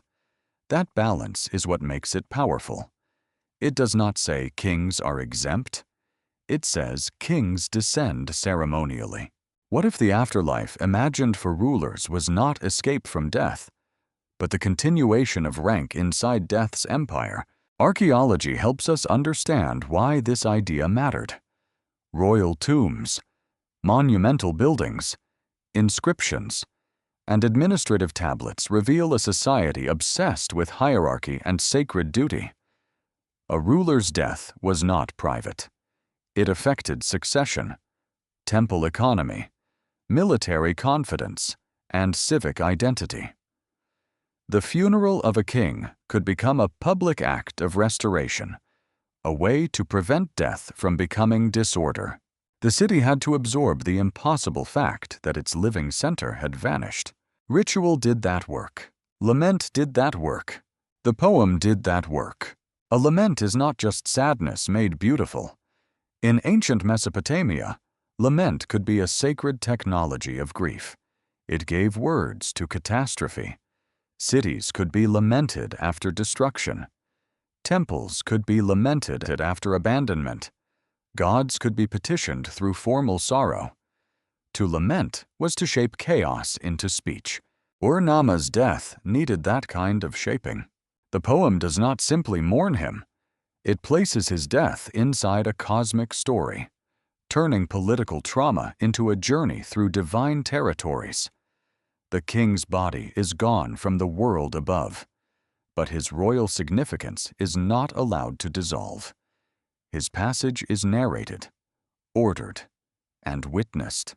This is where the poem becomes a kind of answer to oblivion. If a king can no longer rule, he can still be remembered as having entered death with dignity. If the gods did not save him from dying, the poem can still show him received among the powers below. If the city has lost its ruler, literature can rebuild his presence in memory. But the poem also contains bitterness. It recognizes that piety does not guarantee protection. A ruler may build temples and still die. He may honor the gods and still be struck down. This is not a small problem. It touches one of the oldest religious questions in human history. Why does devotion not always shield the devoted? The Sumerian poem does not solve that question. It dramatizes it. Ur-Namma's death reveals that ancient religion was not only praise and obedience. It could include bewilderment. It could preserve disappointment. It could dare to say that the divine plan feels unjust from the human side. This gives the king's descent a psychological depth beyond royal propaganda. Yes, the poem honors Ur-Namma. Yes, it may strengthen dynastic memory. Yes, it preserves the dignity of kingship. But it also lets grief speak with an almost dangerous honesty. The gods are powerful, but their decisions are not always comprehensible. The king is favored. But favor does not mean immortality. A city can build toward heaven and still bury its king beneath the earth. The gifts Ur-Namma brings below raise another haunting issue. If the dead king must offer presents to underworld powers, then death resembles an audience at court. The soul does not arrive in a moral vacuum. It arrives inside a network of status, obligation, memory, and ritual exchange. In life, the king knew how to approach gods through offerings. In death, that knowledge remains necessary. Could this mean that the afterlife was imagined less as judgment of the heart and more as entry into a sacred administration? The modern mind may find that unromantic, but it fits the Mesopotamian world. Bureaucracy and divinity were not separate realities. Tablets recorded offerings. Temples stored goods. Priests managed rituals. Kings claimed divine appointment. The cosmos itself could be imagined through offices and ranks. The underworld, therefore, was not a misty abstraction. It was a realm with names, stations, powers, and procedures. Ur-Namma's descent shows death as royal protocol carried into darkness. And yet no protocol removes the sorrow. The poem lingers on what Ur has lost. The city's protective order has been wounded. The people are shaken. The divine household of the moon god has failed to keep its earthly servant alive. The king's achievements stand behind him like monuments, but they cannot stop the downward road. This is why his story expands the Sumerian afterlife beyond private fear. Death is political. Death is civic. Death can enter a palace and make an entire city ask whether the bond between heaven and earth has cracked. In the end, Ur-Namma's royal descent leaves a vision both grand and bleak. The dead king is honored. He gives gifts. He enters the netherworld as someone whose status still matters. But the poem never lets the listener forget the wound that made the journey necessary. Kingship continues symbolically. But the living king is gone. The throne above is empty. The court below has received him. And somewhere between those two images lies one of Mesopotamia's most disturbing insights. Power may change the manner of one's descent, but it does not cancel the descent itself. So, if even a temple-building king, chosen by the gods and mourned by a city, still had to negotiate his place among the dead, what hope did power truly offer against the law beneath the earth? Why does the number 7 appear again and again in the ancient imagination, as if it were not merely counted, but feared? To modern ears, 7 may sound familiar, even lucky. 7 days in a week. 7 colors in a rainbow. 7 notes in a scale. 7 heavens in later religious traditions. 7 is so woven into human culture that it can feel almost natural. But in ancient Mesopotamia, the number carried a different weight. It could suggest completeness, danger, divine order, cosmic grouping, ritual intensity, or forces too powerful to approach carelessly. Yet the ancient evidence must be handled with caution. The Sumerians did not leave a simple statement saying, 7 means this and only this. Numbers in ancient texts often shift meaning according to context. Sometimes they are literal. Sometimes they are symbolic. Sometimes they are part of ritual structure. Sometimes they signal a total group without asking the listener to count each item like an inventory list. That uncertainty is what makes the pattern fascinating. A number can be a measure. A number can also be a door. In Mesopotamian texts, 7 appears in connection with divine groups, dangerous beings, ritual acts, cosmic imagery, and mythic patterns. There are 7 gates in the descent narrative. There are 7 fearsome beings in later traditions. There are 7 sages in stories from later Mesopotamian memory. There are 7-fold formulas in incantations and curses. The number seems to gather power around itself, not always as a blessing, and not always as a threat, but as a sign that ordinary experience is being pushed into sacred intensity. Why would one number become so charged? Part of the answer may begin in the sky. Long before telescopes, the night sky was a vast archive. Mesopotamian observers watched the movements of stars, the phases of the moon, the rising of planets, eclipses, omens, seasons, and the relationship between heaven and kingship. Later Babylonian astronomy became one of the great intellectual achievements of the ancient world, built from generations of careful observation and record-keeping. The heavens were not silent decoration. They were read. The visible sky contained patterns that invited numbering. The moon changed shape through a cycle that could be divided into approximate quarters. Each quarter was close to 7 days, though not perfectly. Later traditions around the 7-day week developed from complex historical processes, not from a single simple invention. Still, the moon's rhythm helped ancient people think in recurring segments of time. The sky taught repetition, return, and measured change. Then there were the 7 visible wandering lights recognized in later ancient astronomy: the Sun, Moon, Mercury, Venus, Mars, Jupiter, and Saturn. To modern science, the Sun and Moon are not planets in the same way as the others, but ancient skywatchers grouped them as moving heavenly bodies against the background of fixed stars. Each wandered with its own pace and character. Each seemed alive with meaning. Each could be connected with divine powers. omens, and earthly events. Could the sacred force of 7 have grown partly from the visible architecture of heaven? This is possible, especially in later Mesopotamian thought, but it should not be forced backward too neatly into every older Sumerian text. Ancient traditions developed over long periods.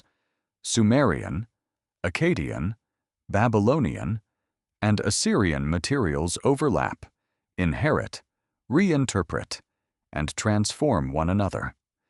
The number 7 did not stand frozen in one meaning for thousands of years. It moved through time like a symbol, carrying older echoes into new systems. That movement matters because mystery often grows through inheritance. A symbol begins in one setting. A later culture receives it, reshapes it, and gives it another life. By the time Mesopotamian astronomy, astrology, ritual scholarship, and mythic interpretation became highly developed, 7 had become one of the great structural numbers of sacred thought, but its power did not depend on one explanation alone. It could be celestial, ritual, mythological, administrative, poetic, and emotional all at once. This is where the 7 gates become more than architecture. A gate can be counted. 7 gates can create a complete descent. But why 7, rather than 6 or 8? The safest answer is that 7 functioned as a meaningful number inside the culture that transmitted the myth. The more daring interpretation is that 7 suggests a full passage through all layers of power, as if the traveler must move through a complete sequence before reaching the deepest reality. That interpretation is modern. The ancient text gives the pattern, not the commentary. Still, patterns can speak without explaining themselves. A 7-fold structure has a psychological effect. One loss can feel sudden. 2 losses create tension. 3 losses form a pattern. By the 4th, the listener understands that the process is not accidental. By the 5th, dread begins to settle. By the 6th, escape feels unlikely. By the 7th, completion arrives with the weight of fate. 7 is long enough to feel like ordeal. 7 is short enough to be remembered. This may be one reason the number became so useful in oral and written tradition. Ancient storytelling relied on memorable structures. Repetition, formula, number, and rhythm helped preserve meaning across generations. A 7-fold pattern gives the audience a mental staircase. The listener knows the sequence is moving toward a final threshold, even if the ending remains unknown. But 7 was not only a narrative tool, it could also mark danger. In Mesopotamian incantation traditions, groups of 7 demons or destructive powers appear as terrifying collective forces. They are not always individualized characters with complex biographies. Their number itself intensifies them. 7 beings arriving together feel complete, overwhelming, and difficult to resist. One hostile spirit may be appeased. 7 suggests a full company of threat. In later Akkadian materials, the Sabiti, often understood as the 7, could be portrayed as powerful divine or demonic figures associated with warlike and destructive force.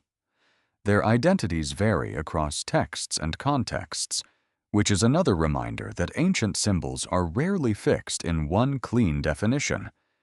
The 7 could be invoked, feared, praised, or used in ritual language depending on the tradition. The number becomes a container. What it contains depends on the myth. There is another famous pattern, the 7 sages, known in later Mesopotamian tradition as Apkallu. These figures are associated with primeval wisdom, culture, and the transmission of knowledge from the time before the flood. They belong mostly to later Akkadian and Babylonian traditions, not simple early Sumerian history, but their presence reveals another side of 7. The number can gather not only danger, but wisdom, not only death, but ancient knowledge. 7 can mean a complete set of powers standing between the human world and the divine. This dual quality is essential. 7 is not automatically good or evil. It is charged. It intensifies whatever it touches. 7 gates deepen descent. 7 demons deepen terror. 7 sages deepen ancient wisdom. 7 heavenly bodies deepen cosmic order. 7-fold ritual acts deepen sacred performance. What if the number 7 marks the point where ordinary counting becomes cosmic? A farmer may count sheep. A merchant may count jars. A scribe may count rations. But sacred numbers do something else. They organize unseen meaning. They transform quantity into structure. They allow a myth to feel arranged by powers larger than human invention. This is especially important in Mesopotamia because writing and counting were born close together. The earliest tablets were not epic poems. Many were administrative records goods, workers, grain, livestock, measures, deliveries. Civilization learned to count before it learned to preserve myths in the form we now read. Numbers were instruments of temples, economies, and states. But once numbers entered writing, they could also enter imagination. The same culture that counted barley could count cosmic gates. The same hand that marked rations could mark ritual repetition. The same clay that preserved debts could preserve descent into death. This connection between administration and myth is often overlooked. Mesopotamian scribes lived in a world where numbers controlled labor, offerings, land, and time. Counting was not abstract. It structured reality. When sacred stories use numbers, they draw on a culture already trained to see number as power. A measured world can become a mythic world. Yet there is a shadow inside measurement. To count something is to make it graspable. But sacred numbers often do the opposite. They make the unknown feel ordered without making it fully understood. 7 gates give death structure, but they do not make death safe. 7 sages give primeval knowledge form, but they do not give that knowledge back to us. 7 demons give terror a group, but they do not make terror controllable. The number organizes mystery without dissolving it. This may be why 7 still holds the mind. It gives the sensation of a secret pattern. It suggests that beneath scattered stories there is a hidden architecture. The human brain is drawn to such patterns. We notice repetition. We connect distant examples. We wonder whether ancient people encoded truths in numbers, stars, rituals, and myths. But here, caution becomes essential. Modern interpreters sometimes push 7 into elaborate systems that the ancient tablets do not support. They may claim that every 7 in Sumerian tradition refers to planets, chakras, dimensions, alien technology, or a universal hidden science. These claims often go far beyond the evidence. The responsible approach is more mysterious, not less. The evidence shows that 7 mattered deeply. It does not prove that every 7-fold pattern has one secret key. The absence of a single answer keeps the symbol alive. 7 may have carried celestial associations. 7 may have marked completeness. 7 may have strengthened ritual speech. 7 may have shaped memory. 7 may have made danger feel total. 7 may have turned a journey into a sacred sequence. The mystery is not solved by choosing one meaning and rejecting all others. Ancient symbols often survive because they can carry several meanings at once. Their power is layered. Like the worlds the Mesopotamians imagined heaven above, earth in the middle, the great below hidden in darkness. If a soul, a goddess, a king, or a hero must pass through a 7-fold pattern. The number tells the listener that the journey is not random. It is structured. It belongs to an order older than the traveler. Each step is part of a whole. Each threshold carries the pressure of completion, and yet the number itself remains silent. No scribe steps out from the tablet to explain why 7 was chosen. No ancient priest leaves a final key beneath a temple floor. The clay preserves the pattern, but not the private certainty behind it. We are left watching the number appear, disappear, and return across texts like a constellation partly covered by clouds. Perhaps that is why it feels so ancient. 7 does not reveal the secret. It marks the place where the secret may be hiding. And if the number 7 was more than decoration, if it signaled a complete passage through danger, wisdom, and cosmic order. What other patterns in the old tablets have been waiting unnoticed in plain sight? What happens when an ancient image refuses to die, even after the language that first carried it begins to vanish from daily speech? Sumerian did not remain forever as the living tongue of southern Mesopotamia. Over time, Akkadian, written in related but different cuneiform traditions, became dominant across much of the region. Empires rose. Cities changed hands. Temples were rebuilt, burned, restored, and renamed. Gods were identified with other gods. Old hymns were copied by later scribes who sometimes lived centuries away from the worlds that first produced them. Yet certain images survived. The underworld remained a house of darkness. The dead remained thirsty, hungry, diminished, and dependent. Divine beings still moved through gates, courts, and guarded thresholds, and the goddess once known in Sumerian as Inanna continued in Akkadian tradition as Ishtar, one of the most powerful and widely worshipped deities of the ancient Near East. A name changed. The descent continued. The Akkadian text, commonly known as Ishtar's Descent to the Netherworld, is one of the most important echoes of the older Sumerian mythic world. It is not a simple copy. It has its own language, rhythm, details, theological emphasis, and dramatic atmosphere.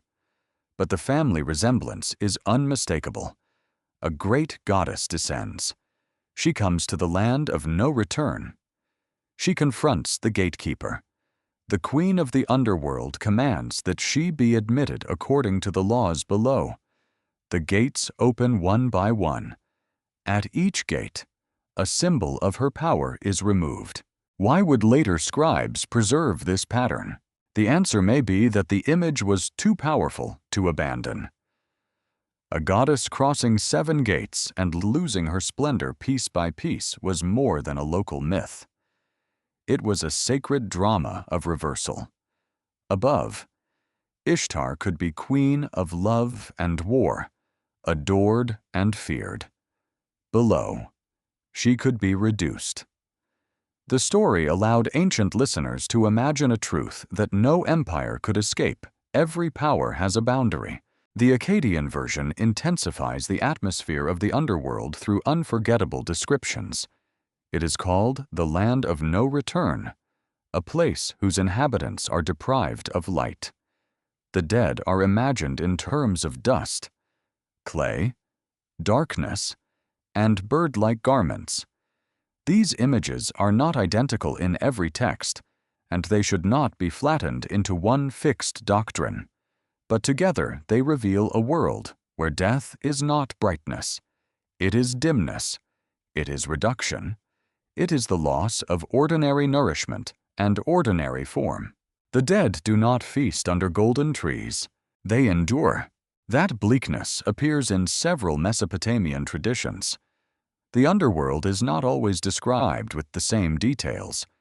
Yet again and again, the basic emotional color returns: shadow, confinement, dependency, dust. The living world is noisy and fertile. The netherworld is muted and hungry. The contrast is so sharp that every descent feels like a cosmic wound. In Ishtar's descent, There is another striking consequence. When the goddess is trapped below, life above is affected.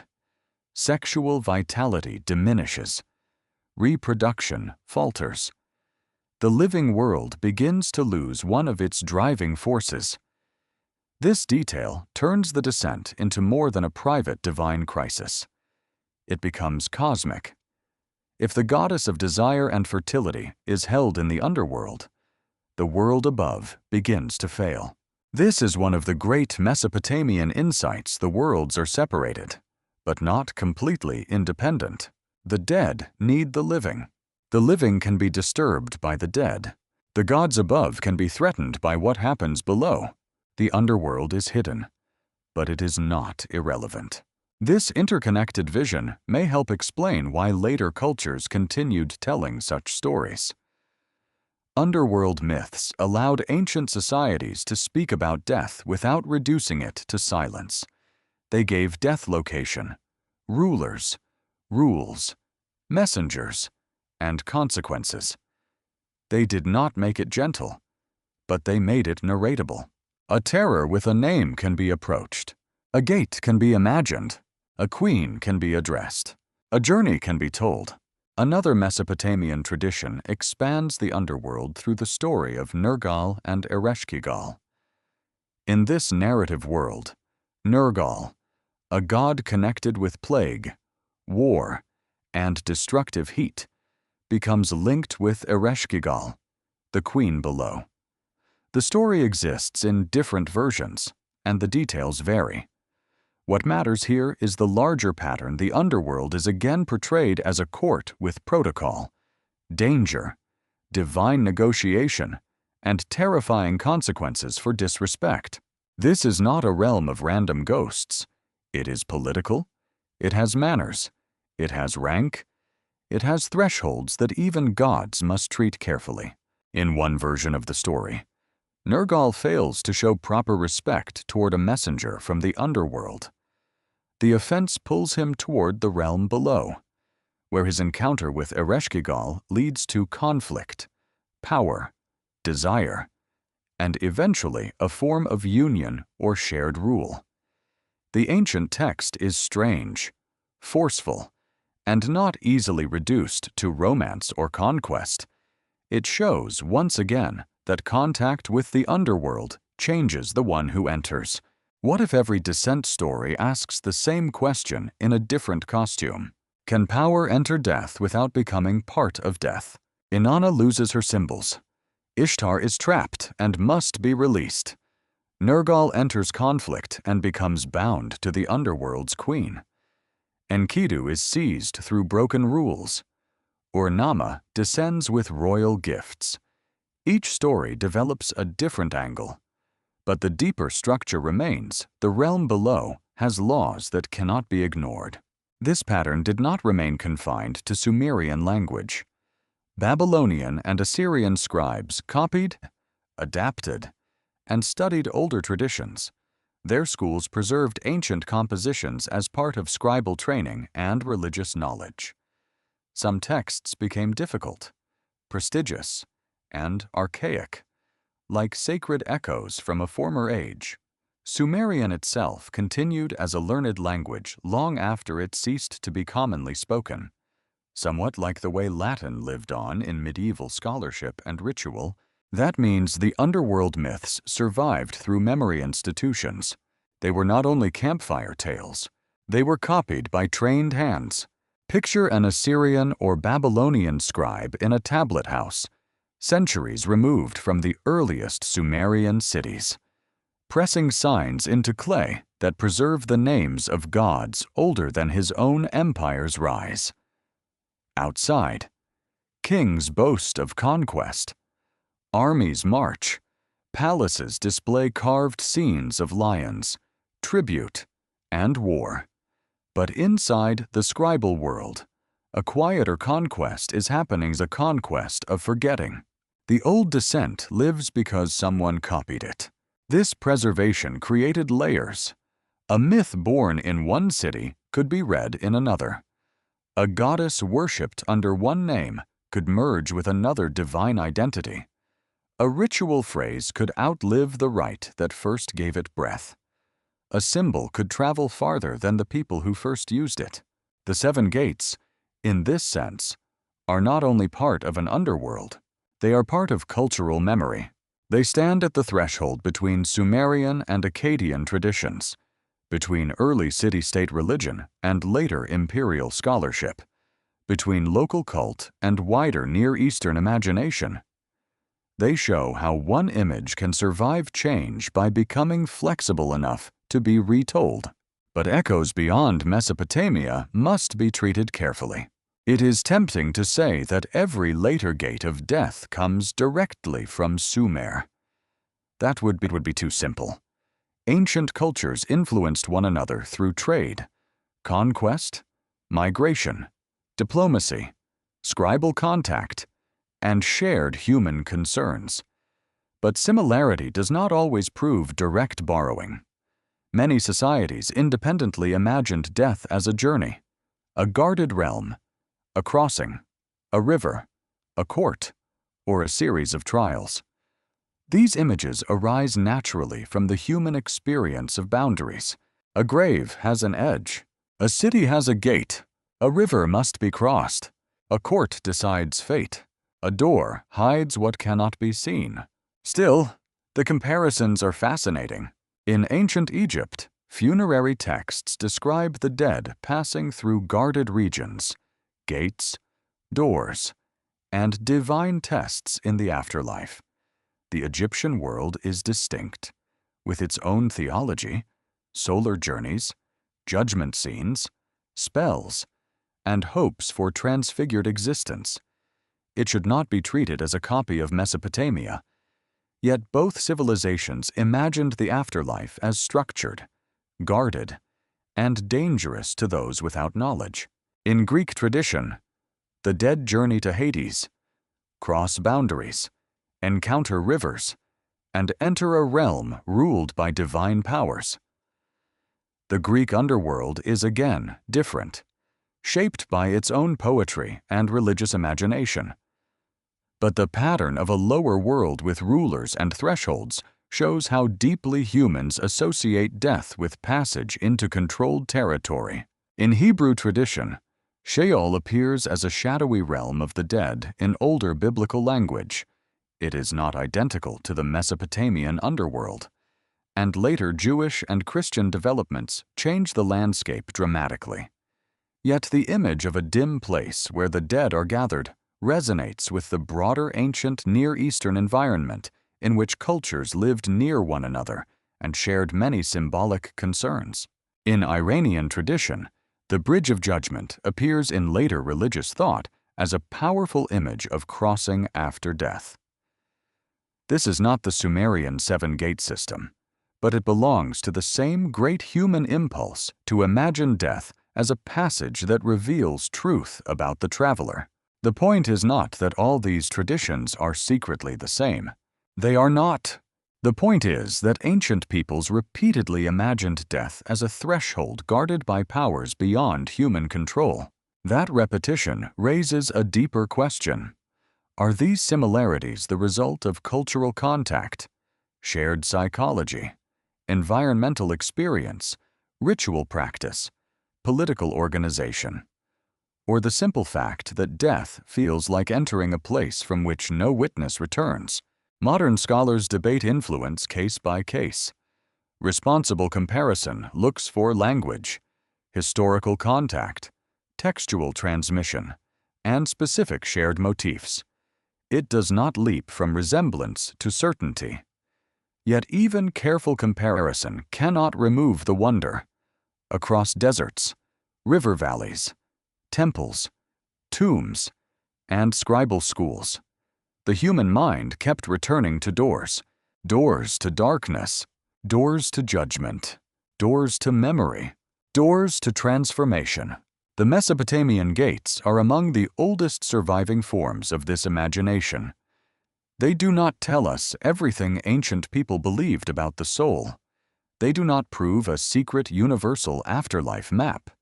But they reveal that some of humanity's earliest writers saw death as ordered, guarded, and terrifyingly procedural. Not a blur, a passage. Not nothing, a realm, not chaos. A law, and perhaps that is why the image outlived the cities that first carved it into clay. Empires vanish, languages shift, temples collapse into mounds.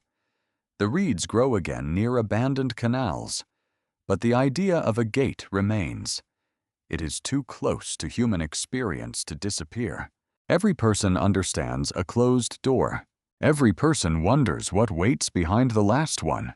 And if the 7 gates survived through new languages, new gods, and new empires, what were later scribes really preserving an old myth, a ritual memory, or a warning from a world already sinking into dust? What if the final gate is not beneath the earth at all, but inside the way we read the ancient words? The mystery begins with a tempting sentence. Ancient Sumerian texts reveal the 7 gates every soul crosses after death. It is powerful. It sounds forbidden. It feels like a secret torn from clay and carried into the modern world. But the ancient evidence asks for something more careful, and perhaps more disturbing. The tablets do speak of 7 gates. They do describe a descent into the great below. They do show a traveler losing power at each threshold. But the most famous 7-gate journey belongs to Inanna, a goddess, not an ordinary human soul. The text does not hand us a complete funeral manual for every person who died in Sumer. It gives us a sacred drama in which divine splendor enters the kingdom of death and is stripped down by laws older than ambition. That difference does not weaken the mystery. It deepens it. If the story were only a literal map, the viewer could memorize the gates and feel satisfied. First gate, second gate, third gate, until the journey is complete. But the myth refuses that simplicity. It leaves us with a more haunting possibility. The Sumerians may have used divine story to express truths about death that no direct statement could hold. Loss, descent, dependency, memory, ritual, powerlessness. The terrifying question of what remains when the signs of identity fall away. A myth can sometimes reveal what a doctrine hides. Inanna approaches the underworld crowned, adorned, and certain of her own radiance. The realm below does not deny her identity by argument. It removes the evidence of it. Crown, ornaments, ring, measuring tools, garment. One by one, the signs of the upper world are taken from her body. The process feels ceremonial because death itself becomes ceremony, not chaos, not accident. Procedure. That is the chilling part. The underworld does not need to hate the traveler. It only needs to apply its rules. Archaeology gives us the world that made such a story possible. Mud brick temples, graves beneath houses, offerings for the dead, royal tombs, seals, inscriptions, and clay tablets all reveal a civilization where boundaries mattered. City and wilderness, temple and street, living and dead, human and divine, above and below. The dead were not treated as if they had vanished into nothing. They required care. They could be remembered, supplied, mourned, honored, or feared. The underworld was not a modern paradise. It was often imagined as dark, dusty, and difficult. The dead might depend on food and water from the living. A name could matter. A burial could matter. A descendant could matter. A ritual could matter. This is not the same as saying every Sumerian believed exactly one detailed afterlife system. Ancient traditions were layered, local, and changing. But the surviving material points again and again toward one profound anxiety: death did not end relationship. The living remained responsible. The dead remained present. Between them stood ritual, This is why the seven gates feel larger than one mythic scene. They belong to a culture that imagined death as a transition into another order, not simply a disappearance. Every gate says that the world below is governed. Every removal says that the traveler cannot enter on their own terms. Every threshold says that identity is not self-protected. It must be recognized by the realm one enters. And death recognizes very little. A king may descend with gifts. A hero may learn too late that the underworld has rules. A goddess may lose the symbols of heaven. A ghost may thirst if forgotten. A family may pour water into darkness for someone whose voice they will never hear again. These are not identical beliefs. They are different windows into the same ancient fear. What survives the crossing? This question has never belonged only to Sumer. It has followed humanity through tombs, pyramids, caves, temples, deserts, monasteries, cemeteries, laboratories, and hospital rooms. Some traditions imagine judgment. Others imagine rebirth. Others imagine ancestors, shadows, heavens, hells, rivers, bridges, stars, or sleep. Mesopotamia gives one of the oldest surviving written attempts to bring shape to the invisible, not certainty. Shape, that is what the clay preserves. Shape carved into silence. The seven gates create a pattern that the mind cannot easily forget. They make death feel ordered, but not safe. They make loss feel meaningful, but not gentle. They suggest that the final journey may not be a single moment, but a series of relinquishments. First, the public self, then beauty, then desire, then action, then control, then dignity, then even the illusion that one can decide how one enters the dark. This is where modern interpretation must step carefully. Some readers transform the seven gates into a universal esoteric system. Others turn them into psychological stages. Others see initiation, seasonal fertility, political rivalry, or cosmic balance. Each interpretation may illuminate something, but none should pretend to be the ancient tablet speaking in a modern voice. The scribes did not write for our categories. They wrote inside temples, cities, rituals, and languages that are partly lost to us. A broken tablet can preserve a sentence. It cannot preserve every tone of voice. A translation can carry meaning. It cannot fully restore the room in which the myth was heard. A scholar can compare signs. A viewer can feel wonder.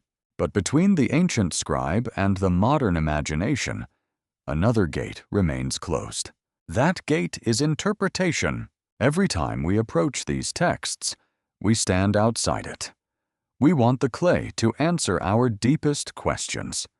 What happens after death? Does the soul travel? Are there gates? Is there judgment? Did the ancients know something we have forgotten? Were they preserving symbolic wisdom, ritual instruction, cosmic memory, or poetic fear? The honest answer is that we do not know everything, but we know enough to be unsettled. We know Sumerian and later Mesopotamian texts imagined the netherworld as a real and ordered realm within their religious universe. We know the dead were cared for through ritual practices. We know Inanna's descent presents a sevenfold stripping before the powers below. We know royal death could be narrated as a journey into an underworld court. We know later traditions preserved similar images under new names. We know the ancient writers did not treat death as nothing. That alone is astonishing. 5,000 years ago, people were already asking what becomes of the self when breath leaves the body. They were already afraid of being forgotten. They were already imagining that the dead might still need the living. They were already telling stories in which even gods could not enter death unchanged. The modern world often hides death behind clean walls, machines, paperwork, and private grief. The Sumerians placed death inside myth, ritual, household, city, and cosmic order. They did not make it less frightening. They made it visible. Perhaps that is why these texts still grip us. They do not give comfort easily. They give images: a gate in darkness, a queen beneath the earth, a goddess without her crown, a king carrying gifts into a court of shadows, a companion trapped by the rules he ignored, a family pouring water for someone who cannot return, a clay tablet holding a story longer than any human body can last. And beneath all of it, the same question keeps breathing. What remains when the world removes everything by which we are known? Not everyone will answer that question the same way. A historian may speak of ancient religion. An archaeologist may speak of burial practice. A philologist may speak of difficult lines and damaged tablets. A psychologist may speak of identity and loss. A believer may hear an echo of the soul's journey. A skeptic may hear humanity inventing order against terror. The mystery is large enough to contain all these responses, as long as none of them pretend to erase the others. The Sumerian texts do not prove that every soul crosses 7 literal gates after death, but they do reveal that some of the earliest writers in human history imagined death as a thresholded descent, governed by laws, guarded by powers, and marked by the surrender of what the living world values most. They reveal a civilization trying to speak about the unspeakable with the tools it understood: gates, courts, offerings, names, rulers, garments, dust, and memory. Maybe that is the real revelation, not a secret map, a mirror. The 7 gates reflect the fear that death takes the self apart. They reflect the hope that ritual can still matter. They reflect the suspicion that identity is more fragile than power, beauty, wealth, or rank. Allow us to believe. They reflect the ancient intuition that the dead are not simply gone from the human story. And yet, the final question remains untouched. Why did the scribes preserve this journey so carefully? Clay was not effortless. Writing required training. Myths had to be copied, taught, stored, recited, and remembered. Across centuries, hands pressed signs into tablets so that a goddess could keep descending, a queen could keep waiting below, and 7 gates could keep opening in the imagination of people not yet born. Perhaps they preserved it because it belonged to ritual. Perhaps because it explained divine power. Perhaps because it gave shape to grief. Perhaps because it warned that no force in heaven or earth escapes the laws of the great below. Or perhaps, hidden inside the myth, they sensed something more intimate, that every human life is already a slow passage through gates of loss. Childhood closes. Youth closes. Strength changes. Names change. Loved ones vanish. Memory weakens. The world strips us gradually, long before the grave. Then death becomes not the first gate, but the last visible one. The clay tablets cannot tell us what waits beyond it. They can only show how ancient minds stood before the darkness and refused to leave it unnamed. They carved the fear. They shaped the descent. They gave the silence a queen, a court, a law, and 7 gates. And perhaps the most haunting question is not whether the Sumerians knew exactly what happens after death, but why their image of the final crossing still feels as if it knows something about us.